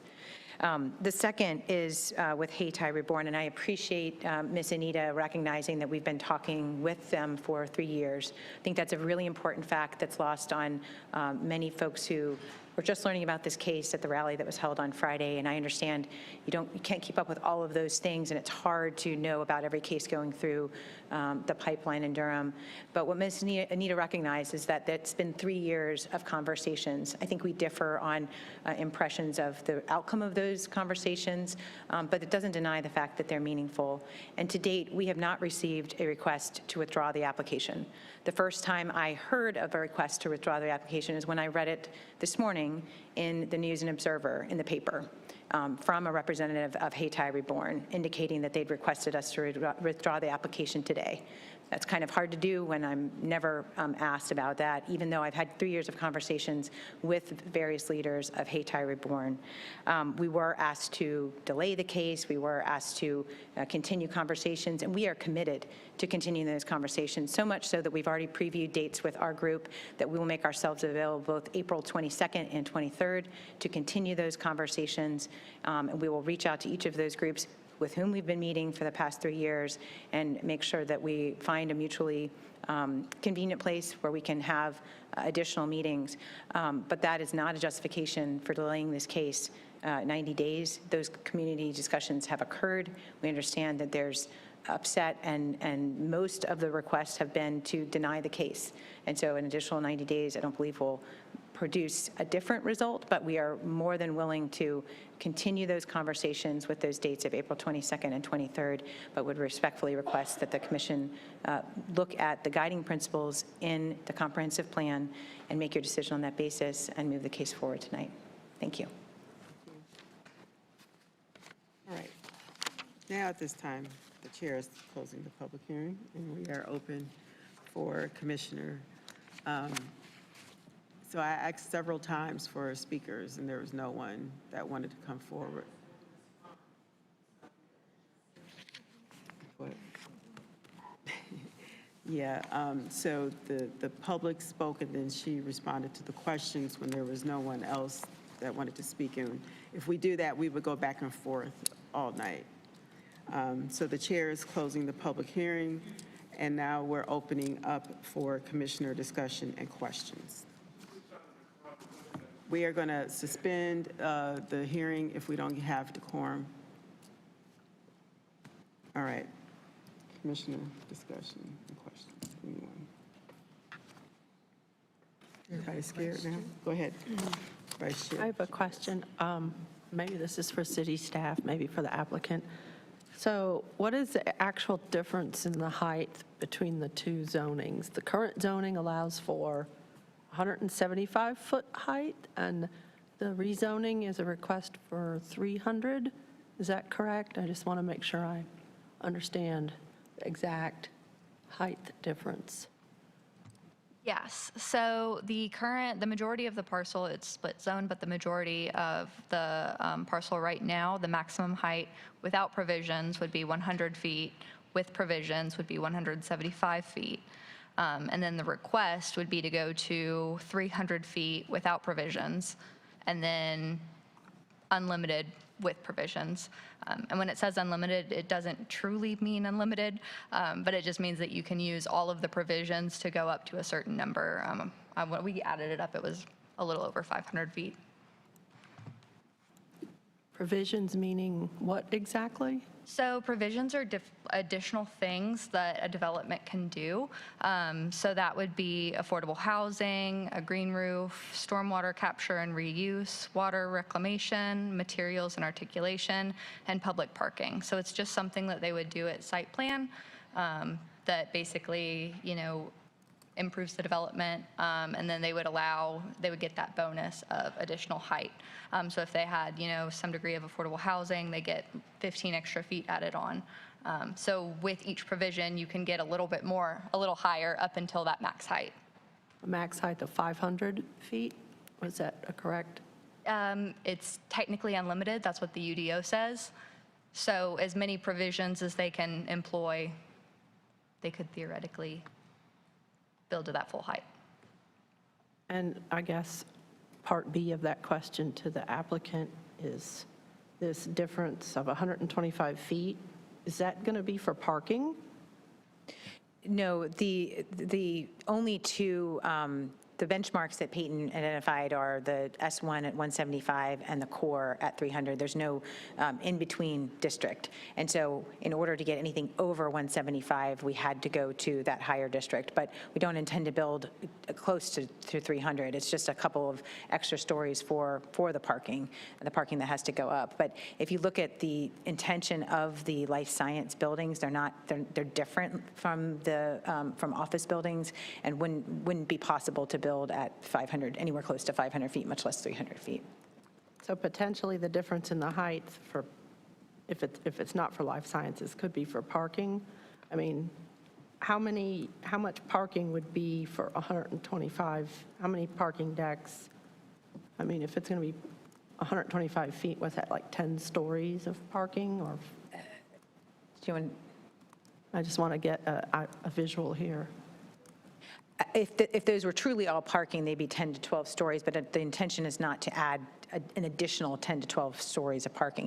The height is going to be somewhere between 175 and 300, but wouldn't approach 300, which would be, I think, if we built the full 125 difference. Does that make sense?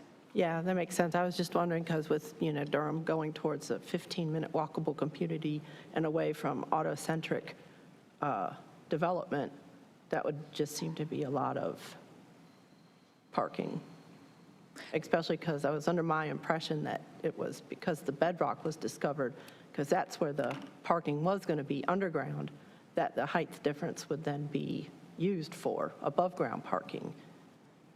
That's accurate, but the way that the zoning district works is just a maximum. So if it's not a maximum of 175 feet in the S1, the next level would be a maximum of 300 in the DDC.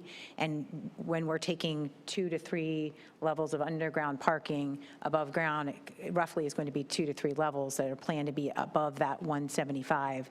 But we don't have an exact dimension of what that would be. So where would all the occupants of this building, the people that are going to work there and or live there, where would they park?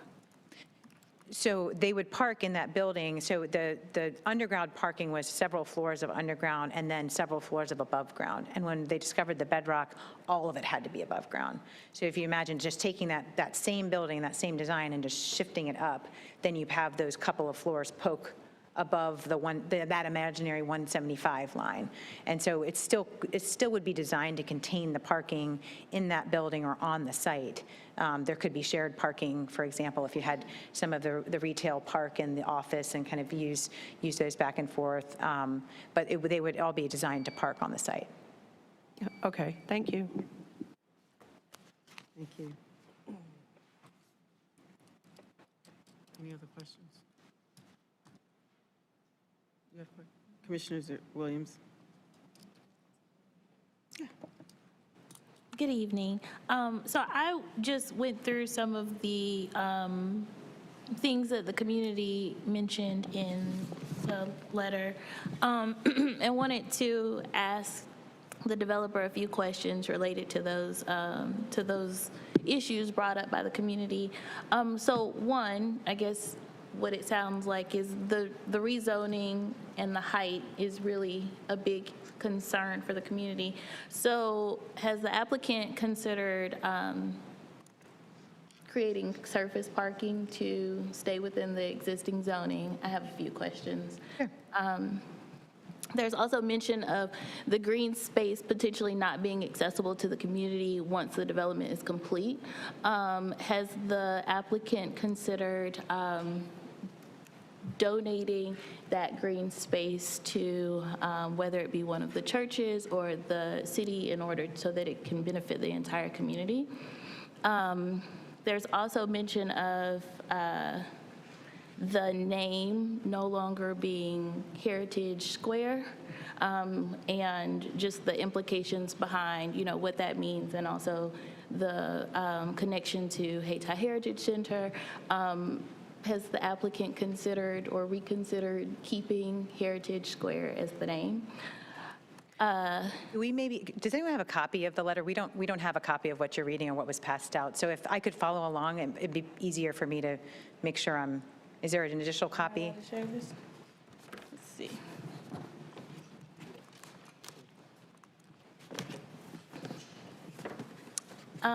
There's also mention of the 2,500 square feet of affordable retail space that is being offered at a 50% discount, but it didn't make mention that it was completely related to providing the 50% discount to the community. Would the applicant consider providing some form of first right for the community to take advantage of that 50% discount in that retail space?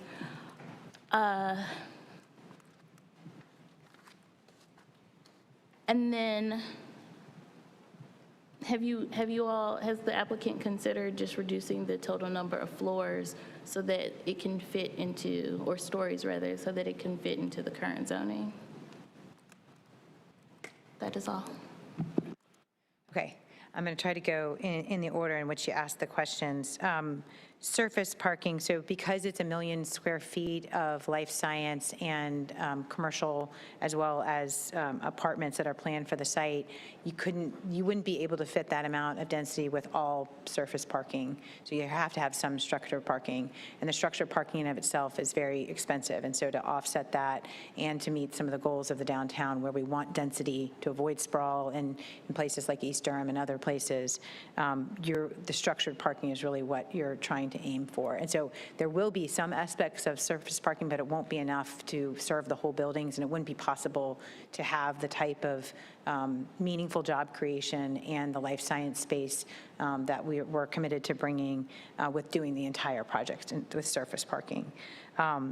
The public space and the question of whether the public gathering area would be publicly accessible, it would be publicly accessible. That's part of the requirements of the code in order to make sure we're complying with the Chapter 16 regulations. So it doesn't necessarily have to be the 1 acre that we've committed that we're willing to provide, but whatever open space we do provide under the code minimums would have to be publicly accessible.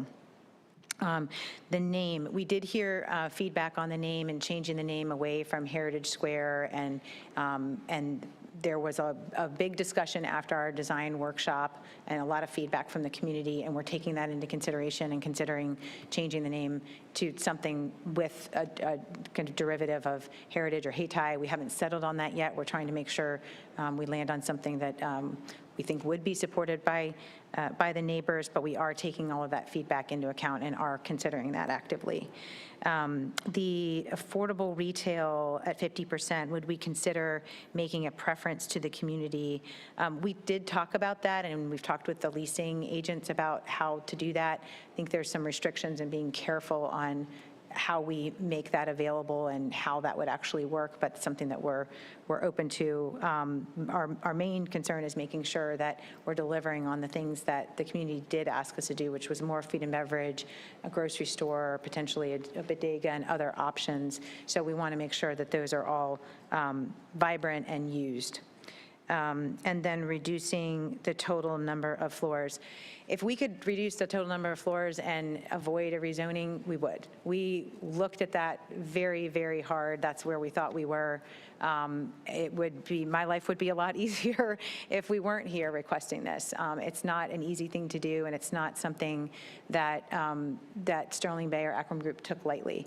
It was something that became necessary in order to make sure they could deliver the program. So unfortunately, we have already looked at that before we even evaluated whether to go forward with a rezoning request, most notably because we had spent 2 years with the communities telling them that we didn't need a rezoning and we weren't pursuing one, and then only to find with the rock discovery that it did become necessary. So unfortunately, we have already looked into that before we filed the case, and were unable to reduce that further and still make the project work with the life science commitment that is needed in order to make the project financially viable.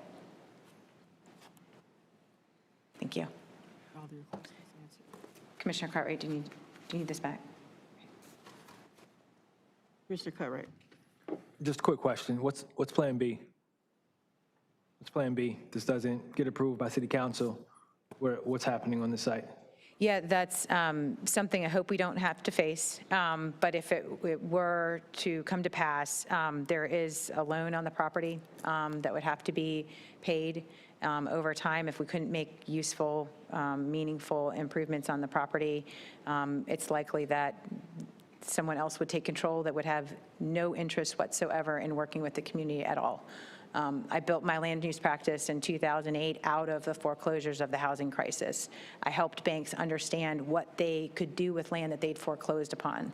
And they have no incentive to work with the community. The only incentive that they have, and it's in their business model, and I'm not faulting them for it, it's just a reality, is to figure out what they could do with the land and how to sell it.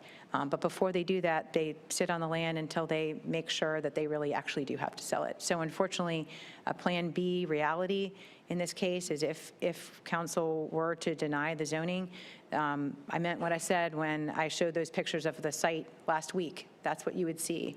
No meaningful investment, no jobs, no housing opportunities, no pipeline for NC Central students to learn the real estate business, for apprenticeships, for any of the MWBE opportunities that we're trying to bring to the community.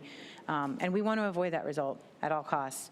But I understand, I understand the community has opinion, and we respect it. We obviously disagree with it because we think it's in their interest to have a project like this go forward and have the investment pour back into the Fayetteville Street corridor in a way that will provide meaningful generational wealth. Thank you. Thank you. Commissioner Wynn. Thank you, Chair. A few quick questions here. Sorry if I misread this, but could you just walk me through the proposed mix for the project? So I see there's a maximum 330 high-rise apartments, but is that what you're proposing for uses? Is the residential included?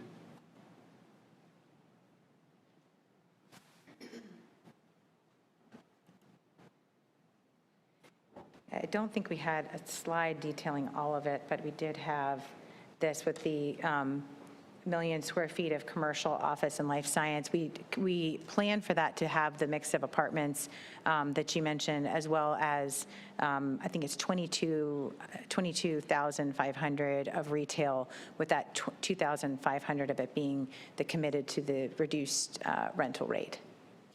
So retail, apartments, and life science. Gotcha. And so the community concern around the lack of an affordable housing proffer for the apartments is true then? Whether there's community concern about a lack of... No. So that there is no affordable housing proffer as a part of the apartment piece. That's correct. And the reason for that was the exchange I explained when we met with Hayti Reborn back in the summer of 2022. And many of those members are here tonight and expressed that because Fayetteville Place was going forward, that affordable housing was not the path to generational wealth that they were in favor of. Now, there have been community meetings since then when folks have asked us to pursue affordable housing. So there are members of the community that have asked for that at the larger settings. But what we tried to do from the beginning was work with the immediate neighbors and the ones that were invested along the corridor, the Hesters, Hayti Reborn, St. Mark, and the Hayti Heritage Center, and respond to our immediate neighbors and understand what those concerns were as we went forward while we were going through the by right process. Since we filed the zoning, there have been requests for affordable housing, but we've been committed to the generational wealth through job creation instead of that proffer. Gotcha. So thanks for teeing me up there. Another concern I see in the letter is that access to these high-paying jobs in the building would not go to community members. Has any conversation or engagement been done with Durham Tech? Yes, it has. And I think this slide's relevant because we went through a lot of discussions with the community on how these jobs would be available, not just to people with PhDs, because that's a common misconception in the life science world, but they'd be available to folks that are graduating from programs through Durham Tech. And so we've met with both North Carolina Central as well as Durham Tech and asked them whether there was a way to partner to either bring programs into our buildings or offer space for them to have networking or internships and things like that. I mentioned the Central internship program is something that Central agreed to do, and we actually had a student that was invited up to Chicago to participate in that. With Tech, the discussion has been more on how we can provide skilled training in the facility on a temporary basis. They have a lot of workforce development programs, the BULLS program and others. Not all of those were a fit for them because they want to consolidate their space in certain areas, so they didn't have a fit for the BULLS program necessarily in our space, but we did have a good conversation with J.B. Buxton about how they could use the space on a flexible basis and run events through there, whether it be training or certification through their short-term programs that last more of a 16-week cycle. Gotcha. Yeah, I think they do have a lot of programs, so I don't think space would be a significant contribution, but I would ask the applicant to consider endowing a scholarship through their foundation for Hayti residents. I think that would be a significant contribution you can make to help ensure access to those job training programs that already exist in our community. Also, for the wet lab space itself, do you have like an anchor tenant identified or any early discussions there? I'm not at liberty to, we don't have an anchor tenant, Ben, and I don't think I can at liberty to share discussions, but that's what we're pursuing is an anchor tenant to move this forward. Beautiful.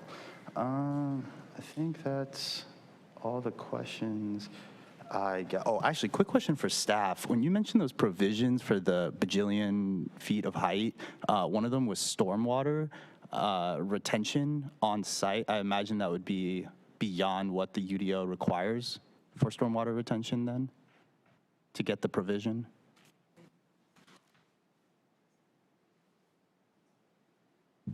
Bo Dobrinsky, Planning. Yeah, that's speaking to the reuse of rainwater, stormwater. Just candidly, we've had, for those provisions, the majority of instances where they've been used, it's actually been for, I think, the small amount of height, additional height for articulation of building facade and different use of materials. Well, many of the other provisions that have been listed actually haven't been used, unfortunately. So.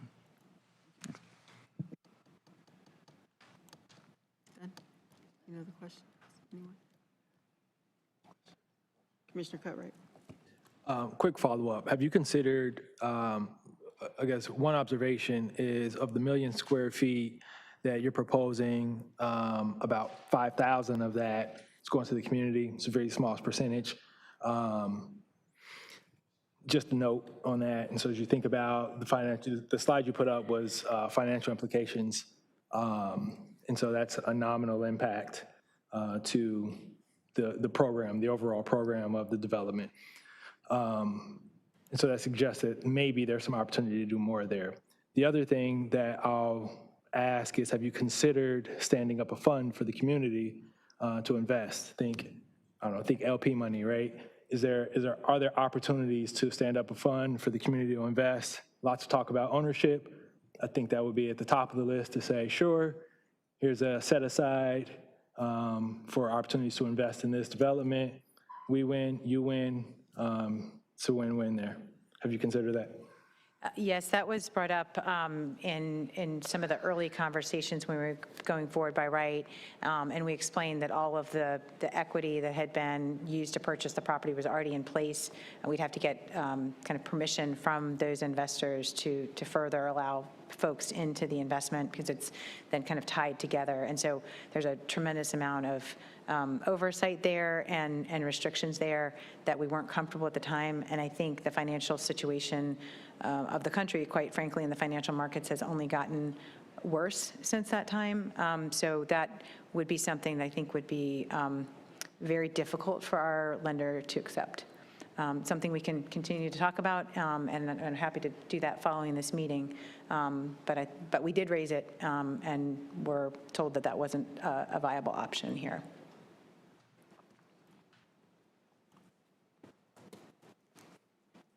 Any other questions? Yes, Mr. Gregory. Thank you, Chair. So in preparing for tonight's meeting, did a little bit of research into Sterling Bay's kind of financial outlook, and I saw that a large project that they had underway in Chicago, they had to basically surrender a large section of that. And so I'm just curious, given the state of the economy, supply chains, how stable is the financing for this project, considering that it's currently essentially a vacant parking lot?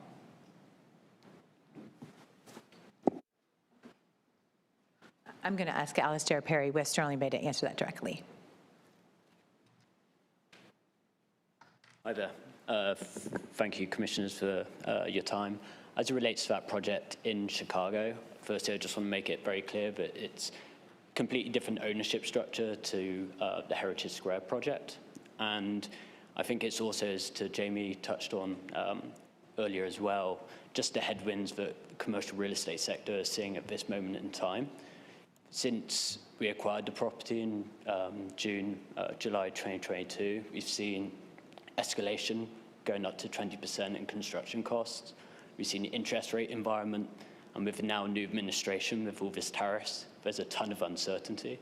And so what happened with that land in Chicago is unfortunate, but was also kind of subject to a lot of these headwinds that we've seen.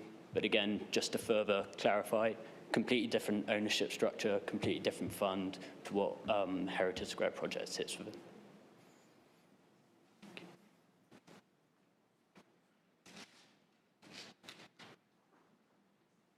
No follow-up. Mr. Williams. I have one more question, kind of piggybacking off of Commissioner Cutright's asking if you had considered some sort of fund, one for the investment piece, I love that idea, but also, you know, it's no secret that once this building is built, it will increase the property values of all of the surrounding neighbors. So had you all considered some sort of fund to help to offset those property tax and additional fees for the community? So I don't know that we'd gotten a request for a fund prior, and that's not sounding familiar to me. But what we did talk about with the community was that concern about the property taxes, not only for the local businesses, but for the residents. And we explained that, you know, that's not something the city council controls, that's set by the county.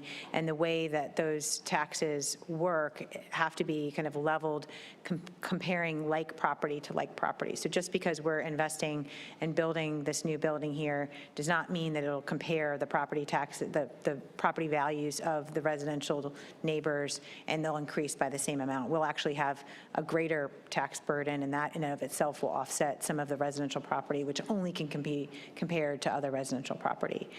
We hadn't been asked about a fund, again, to my knowledge, before tonight, so that's something we're willing to talk about and evaluate with all the other things that have been requested tonight, but hadn't been something that we had been asked to evaluate as far as I can recall from all of the discussions. And again, we did not receive the sheet of paper until Commissioner Cutright shared it with you. So if that was in here as part of, okay, part of the request. It's not in there, and I definitely understand like for like in terms of the property values, but to say that it, in some way, like that it's just going to be, you know, this is one value, this is a completely different, is inaccurate. So that's helpful to know, but yeah, thank you. And I didn't mean to say the property taxes won't go up. I think we've all seen that they have in general as the housing market went up. We explained to the community, and I didn't want to misrepresent it here, that those would be evaluated differently by the county because of commercial property being valued different from residential. Thank you. Any other questions? Commissioner Zizi. Thank you, Chair. Question for the applicant. Are there any additional commitments that you're willing to make to address some of the community concerns shared tonight? Some of the questions that Commissioner Williams raised were good ones. Some of them we've just heard tonight, and so we're definitely going to be talking about that as we move forward and what we're willing to change and offer. Much of what we heard tonight was just a request to vote no and a kind of fear of gentrification and change, and I understand that, but it's not something that is an actionable proffer that we're able to resolve with one zoning case, with 10 zoning cases. So we will continue to evaluate different proffers that we could make and changes between now and the city council action whenever that's scheduled. I'm not prepared to say exactly what those would be, and just like to remind, and Bo might be going there, that we can't actually make proffers with the case because the downtown zoning district has a policy of its general rezoning on purpose because Chapter 16 has all the provisions. This is not a development plan that you typically see out in East Durham, which has the ability to add those conditions, and that's by design because the translational zoning happened. There was an idea to have all the downtown districts governed by Chapter 16 for some predictability and uniformity. And so when we brought this case to the city staff, who we'd already informed about going forward by right and notified them that we were having to pursue a zoning, had a very long discussion about what the possibilities were and were pointed in that direction. So we will consider all of the things that are taken here tonight. We're committed to going forward with those meetings in April. We hope that the commission acts tonight, and we'll take all of that feedback seriously and evaluate whether there's other commitments that we can make in whatever form this would take. Thank you. So just very quickly, what you will take under consideration is what you've heard about the desire for affordable housing in the development. We'll take that into consideration. We've noted before when that's been requested that that's difficult to make work with the existing program, but we'll reevaluate it just like everything else we've heard tonight from the commissioners and the community.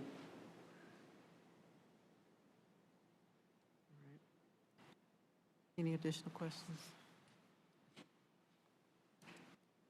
No? Ready to take this to a vote? May I have a motion to move this case forward?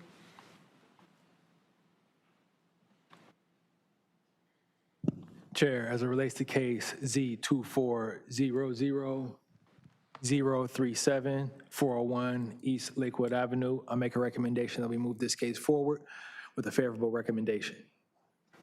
Second. It's been moved by Commissioner Cutright and seconded by Commissioner Williams to move case Z2400037-401 East Lakewood Avenue forward with a favorable recommendation. May I have the roll call vote, please, and make me go last? Chair Cameron. Let me go last. You want to go last? Okay. Vice Chair Shigaris. No. Commissioner Cutright. No. Commissioner Chakowski. No. Commissioner Gregory. No. Commissioner Huynh. No. Commissioner McIver. No. Commissioner Neinkirkner. No. Commissioner Williams. No. Commissioner Woke. No. Chair Cameron. No. The motion fails 10-0. Next, we have, it is 7:30. We are on a 10-minute break. Come back here at 7:40. Thank you.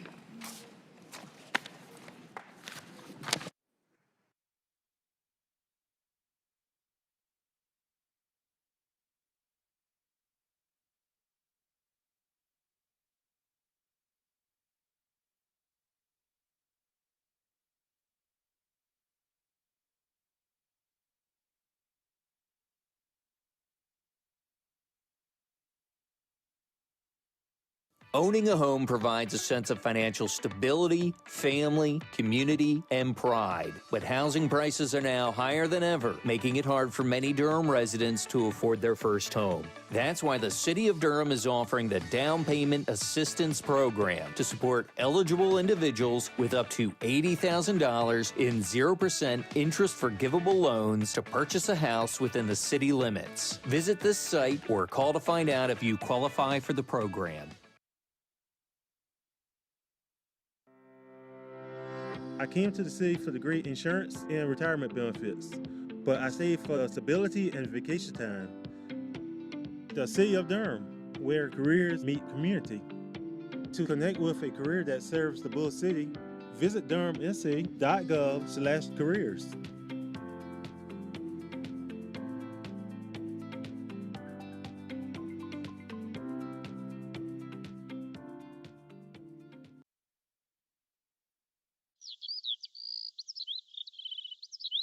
Have you noticed more electric cars on the road recently?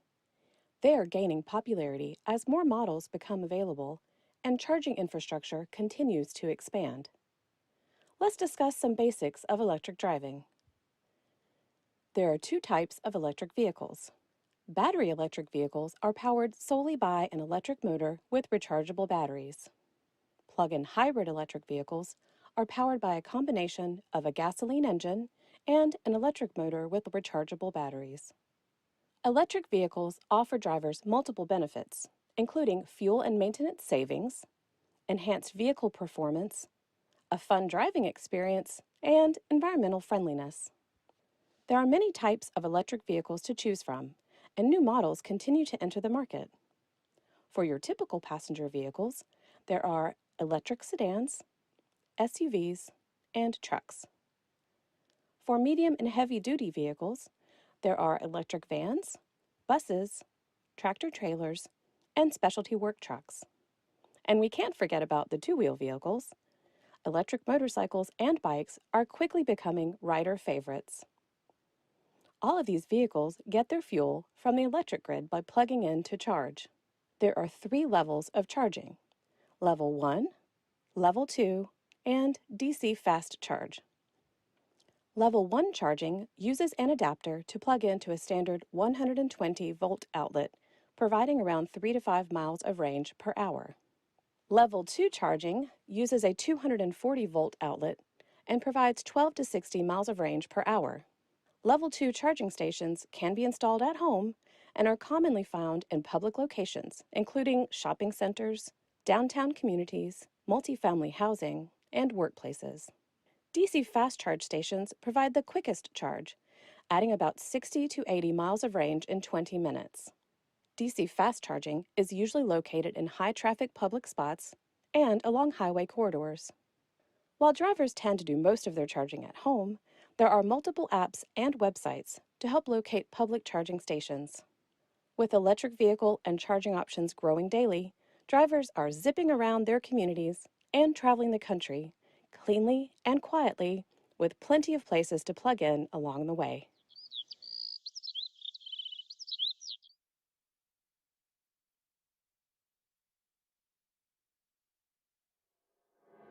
Everyone in Durham should be able to find a home they can afford.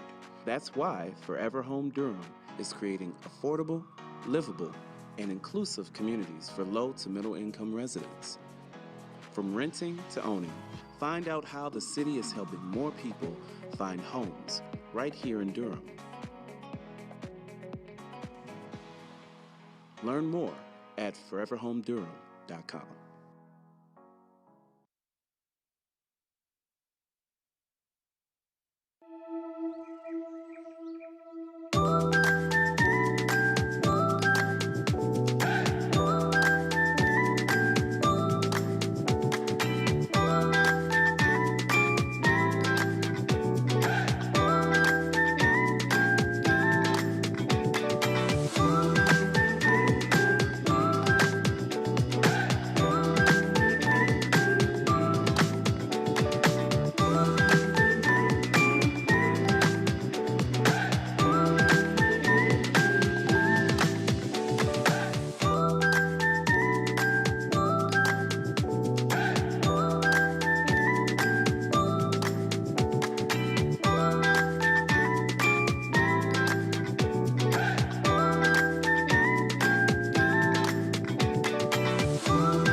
We, the people.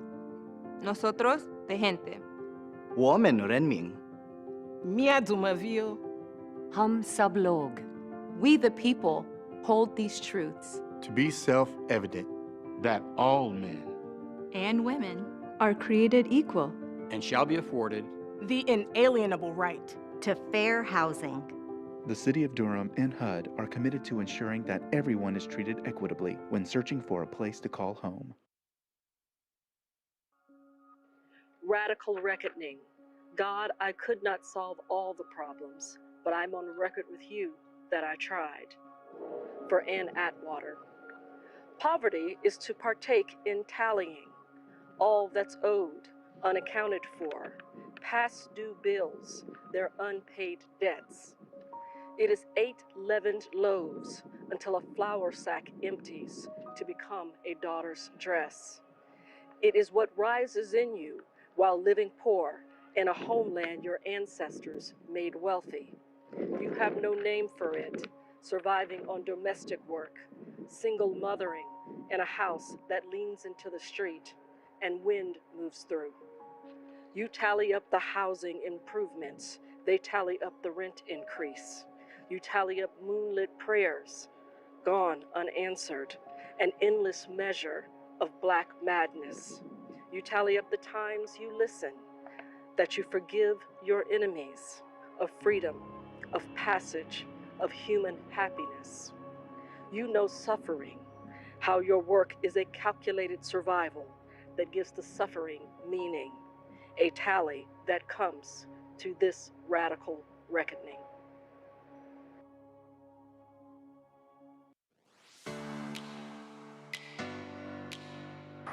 I count on Durham for awesome adventures and great bike shops. I know I can count on Durham for great sports in every season. I always count on Durham for amazing cultural events. I count on Durham for its innovative ideas and the determination to bring them to life. I count on Durham for community and a place for everyone. I count on Durham to do a good job and to celebrate our success. Did you know that the City of Durham counts on these individuals? In a city of more than 260,000 people, you're looking at residents who are making their voices count, people who care about the past, the present, and the future of the City of Durham. And you know what? It doesn't matter how mature or young, whether you're passionate about the economy, the art scene, or the plight of the homeless. In fact, we have nearly 30 boards, committees, and commissions that you can participate on. The requirements are to be a Durham City resident and be current on your Durham City and county taxes. Durham is your home. You can count on Durham to be there for you. Can we count on you to be there for our city? Can we count on you to be there for Durham? Can we count on you to be there for our city? Can we count on you to be there for Durham? So come on, get involved. Apply today. We can count on Durham, but can Durham count on you?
you just press it like that.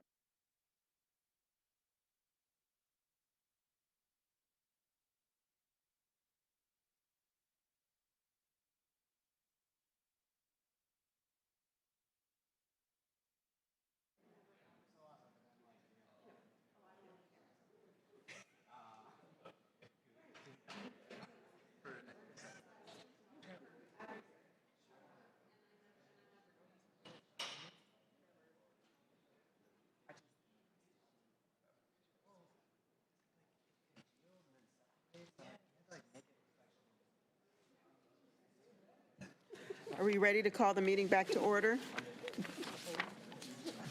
Yes. As soon as I find my script. Which one are we doing? Methodist Yes. townhomes, I guess would be next. Next case we have is case number 3ZZ240020 Methodist Street Townhouses.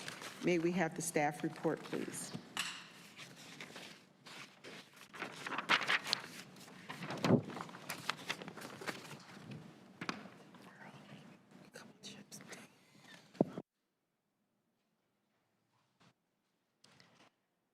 Good evening, Chair Cameron, Vice Chair Shigaris, and Commissioners. I am Peyton Burgess, and I am here to present Z24000020 Methodist Street Townhouses. The request is for 1.19 acres located at 2403 and 2405 South Miami Boulevard to be rezoned from commercial neighborhood to planned development residential 15.126 for the development of up to 18 townhouses. The existing zoning is commercial neighborhood. The site is surrounded by the same with office and institutional across South Miami Boulevard and rural residential behind the property. The aerial map shows the general location of the property. The property is currently designated neighborhood services on the place type map. The proposed zoning is inconsistent with the designation, so a place type map change to apartment and townhouse neighborhood is recommended if the zoning is approved. The textual development plan commits to build up to 18 townhouses and to access the site only from Methodist Street. The applicant held neighborhood meetings on March 13th and December 19th, 2024. No community members attended either meeting, and there have been no comments received on Durham Rezoning Explorer in relation to this case. The proposal is consistent with 9 of 21 applicable comprehensive plan policies, but is inconsistent with the place type map designation of neighborhood services. Again, if the zoning map change is approved, staff recommends a new place type of apartment and townhouse neighborhood. Staff and the applicant are available for any questions. Thank you. At this time, the chair is opening the public hearing. May we have the applicant come forward?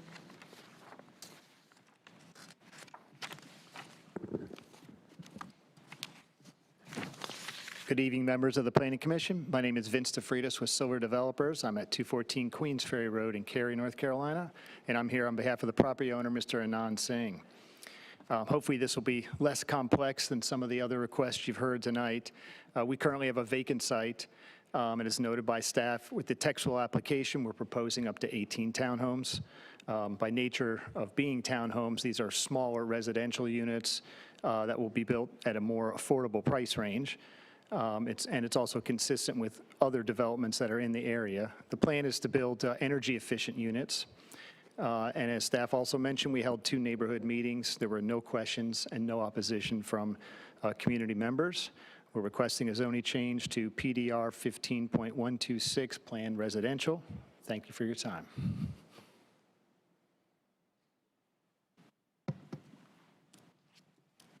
You done? Are you done? Okay. Is there a sign-up sheet for this?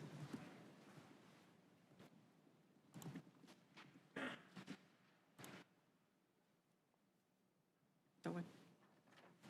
All right, is there anyone here that would like to speak that's not signed up? Is there anyone on the Zoom that would like to speak? At this time, the chair is closing the public hearing. We are now open for commissioner discussion and questions. Any questions? Commissioner Woke. Thank you, Chair.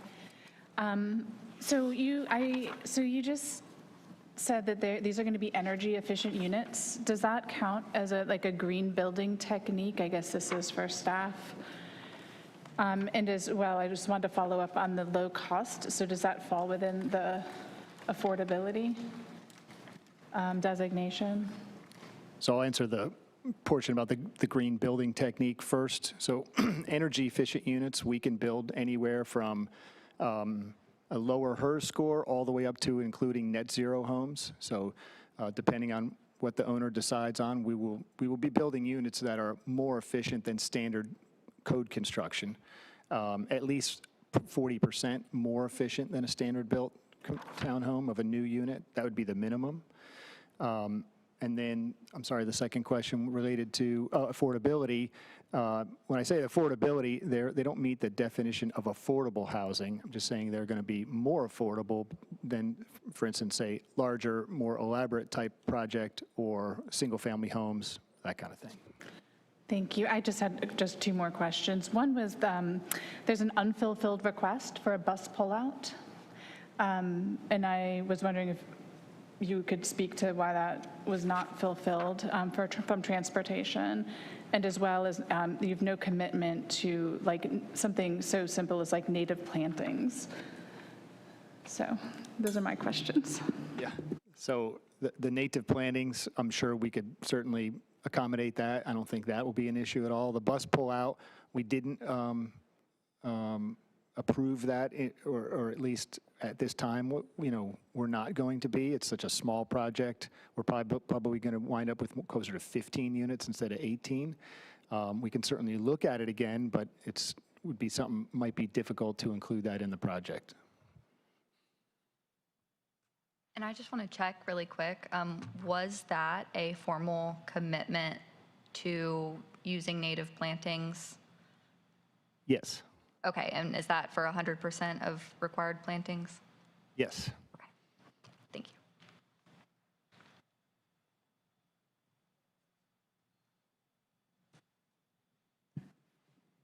Commissioner Wilk, were you done? Okay. Any other questions? You said more affordable. What is the price point that you anticipate these to sell for? Yeah, undetermined still at this point. We have a lot of site development costs to get into before we can determine what the price of the units will be. Any other questions? None. Are we ready to move this case forward? May I have a motion? Chair, as it relates to case Z2400020 Methodist Street Townhomes, I make a motion that we move this case forward with a favorable recommendation. Second. Been moved by Commissioner Cutrice, seconded by Commissioner Williams to move case Z2400020 Methodist Street Townhomes forward with a favorable recommendation. May I have the roll call vote, please? Chair Cameron. Yes. Vice Chair Shigaris. Yes. Commissioner Cutright. Yes. Commissioner Chakowski. Yes. Commissioner Gregory. Yes. Commissioner Huen. Yes. Commissioner McIver. Yes. Commissioner Nine Kirkner. Yes. Commissioner Williams. Yes. Commissioner Woke. Yes. The motion passes 10-0. Thank you. We now have case Z2400026. Yes, 1606 and 1608 East Cornwallis Road. May we have the staff report, please? Good evening, Chair Cameron, Vice Chair Shigaris, and Commissioners. I am still Peyton Burgess, and I am here tonight to present Z2400026, 1606, and 1608 East Cornwallis Road. The request is for 0.98 acres to be rezoned from residential suburban 20 to planned development residential 10.205 to allow for up to 10 townhouse units. Again, the existing zoning is residential suburban 20. The site is surrounded by the same residential suburban M and commercial neighborhood across East Cornwallis Road. The aerial map shows the general location of the project. The property is currently designated neighborhood services on the place type map. The proposed PDR 10.205 zoning was determined to be inconsistent with the designated place type. If the zoning is approved, staff recommends a place type change to apartment and townhouse neighborhood. The applicant has included the following text commitments: up to 10 townhouses, no townhouses shall front on East Cornwallis Road, a bus pullout and concrete pad/bus shelter, a northbound left turn lane, a $1,000 donation to the Durham Public Schools, a $5,000 donation to Durham Dedicated Housing Fund, internal private access and common area driveways. All internal crosswalks shall be striped, and they have committed to native plantings. Neighborhood meetings were held in accordance with the neighborhood meeting guidelines on May 29th, 2024 and March 4th, 2025. There were 3 people in attendance at the first meeting and 1 at the second. There have been no comments received on Durham Rezoning Explorer in relation to this case. While the proposal is consistent with 13 of 21 applicable comprehensive plan policies, it is inconsistent with the place type map designation of neighborhood services. If the zoning map change is approved, staff recommends a new place type of apartment and townhouse neighborhood. Staff and the applicant are available to answer any questions. Thank you. At this time, the chair is opening the public hearing. May the applicant please come forward.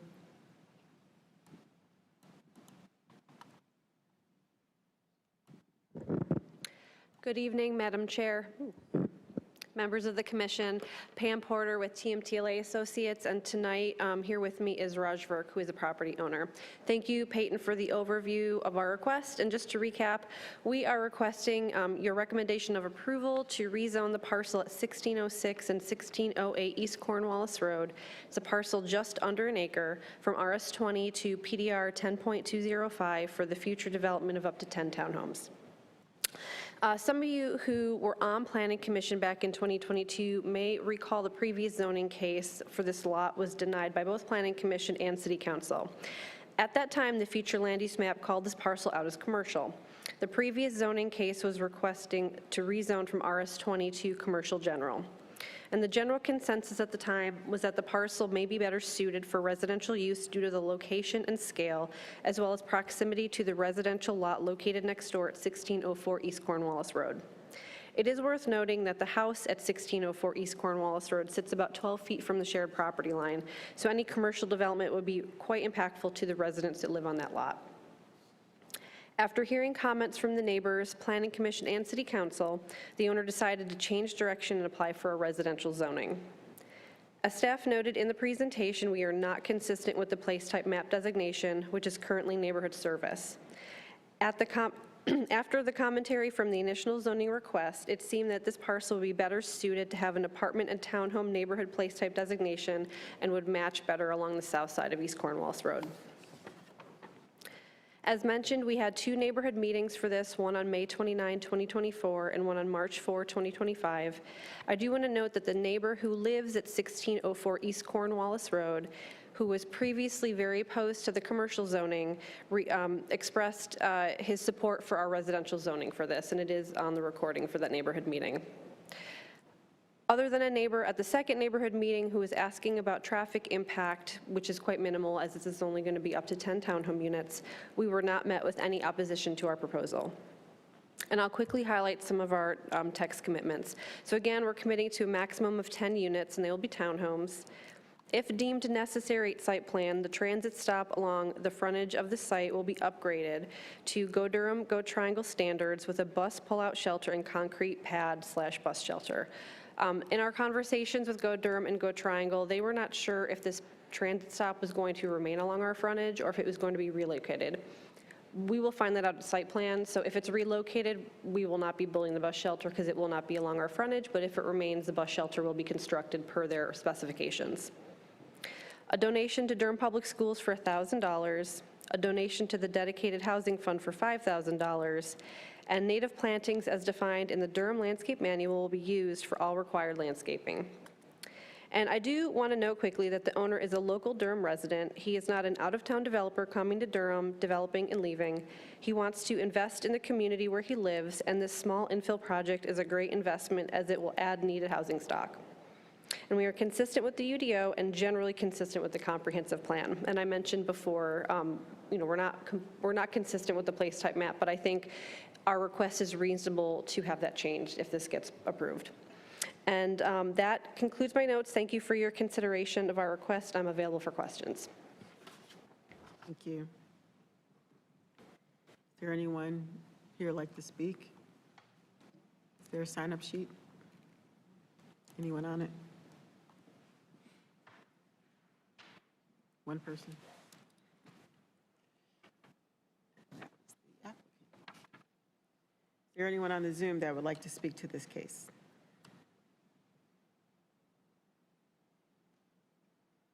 At this time, the public hearing is closed. We are now open for commissioner discussion and questions. Any questions? Are we ready to move this case forward? May I have a motion to move this case forward?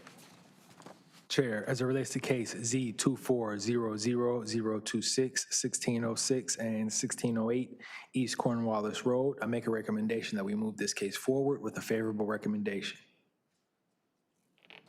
Second. It's been moved by Commissioner Cutright and and seconded by Co-Chair Shigaris to move case Z240026, 1606, and 1608 East Cornwallis Road forward with a favorable recommendation. May I have the roll call vote, please?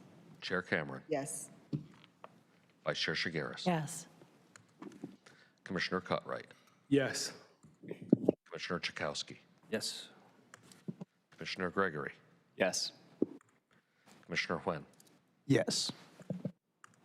Commissioner McIver. Yes. Commissioner Neinkirkner. Yes. Commissioner Williams. Yes. And Commissioner Woke. Yes. The motion passes 10-0. Thank you. Do we have any committee updates? None. Moving on to new business, updated rules and procedures. Okay, so we have finally gotten to the point of the agenda, what everybody is here for, your updated rules and procedures. So I'll make sure for the record, at its October 8th, 2024 retreat, the Durham Planning Commission directed staff to draft an updated version of its rules of procedure to amend Section 5, attendance, to conform to the adopted interlocal agreement. Staff was also asked to identify other areas of the rules of procedure that may not be in alignment with the interlocal agreement. Staff has identified 3 instances where either the rules of procedure do not conform to the interlocal agreement or the rules of procedure do not follow common practice and no guidance is provided by the interlocal agreement. Those are Section 2.1b, subsequent appointments. Additional language has been added to the last sentence to clarify that terms continue past June 30th if the governing body has not appointed a replacement. So if your term ends on June 30th and your replacement has not been made, then you are still on the commission. Congratulations, Commissioner Cutright. Is that, my question with that is, what if the person that is staying past June 30th then either didn't apply to stay or doesn't get reappointed, and we have a meeting and they're sitting supposedly, is that like someone's going to come back and say it was against the law? No, so if, let's say, for example, Commissioner Cutright decides not to reapply for his next term, once his appointment has been made by, I believe in your case, it's City Council, correct? Once the appointment's been made by the City Council, after June 30th, his term is over. This is just if for some reason, for whatever reason, the City Council did not get around to making the appointment prior to June 30th, he is allowed to stay on the commission until that appointment is made. It's not considered a vacant seat. Now, nobody can force Commissioner Cutright to keep coming to meetings, of course, but he does have that opportunity should he choose to do so. That's basically how that works. I know there was some confusion last June when we had some people with some expiring terms and they hadn't been appointed yet. So I just wanted to put this into the rules of procedure and make sure you all are aware as we're approaching the end of some terms that is the case.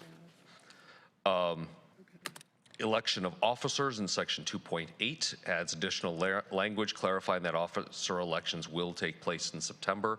That is the way you have been doing it, but it's not in the interlocal or in the rules of procedure, so this just codifies your current practice. And then finally, section 5.3, governing body notification, amends language to conform to the adopted interlocal agreement requiring that the governing body be notified once a commissioner has missed 3 meetings in a 12-month period, and those meetings do not need to be consecutive. Just a reminder that the process and how it is spelled out in the interlocal agreement, if you have missed 3 meetings in any 12-month period, so it's not necessarily January to December or July to June, it can be any 12-month period, the governing body that appointed you, the clerk's office, is notified that you have violated the meetings requirement, the attendance requirement, and can take action or not as they so choose. It does not mean that you are immediately removed. It's simply a notification procedure to the board. And with that, I will be happy to answer any other questions that you may have. So on here, 6.5, it says, the chair shall state the motion and then open the floor up for debate. We debate beforehand. We really don't debate after the motion's been made. Does it matter? Do I now have to say debate before we take the vote? I think the way you do it is perfectly fine with the rules of procedures. You have the public hearing, you then have discussion, and then you make the motion and vote. I think that's perfectly.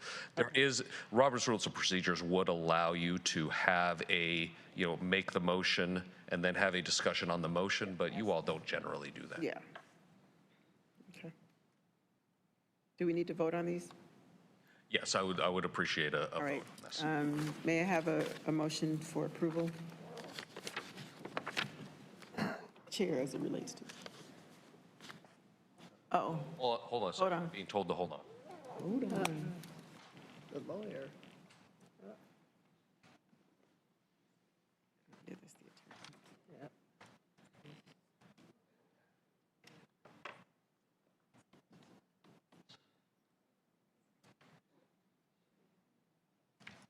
Something about a shall or may. So our Aaron Miles, our attorney, has just notified me that the language that is proposed says shall stay for, let me pull that up, for section 2.1B says shall. It should say may. So I would ask that you make a motion changing the word shall to may in section 2.1B for everybody except for Mr. Cutright. All right, may I have a motion with the noted housekeeping item for 1B. Chair, Chair, I'd like to make a motion that we approve the updated rules and procedures, noting the amendment to section 2.1B to change the shall stay to may stay. All right, is there a second? It's been moved by Commissioner Cutright and seconded by Commissioner Williams to approve the updated rules and procedures with the noted housekeeping change of section 2.1B to change the word from shall to may. All in favor, please say aye. Aye. Any opposed? Motion carries. Thank you. Any staff announcements? No staff announcements. We adjourn. That was quick.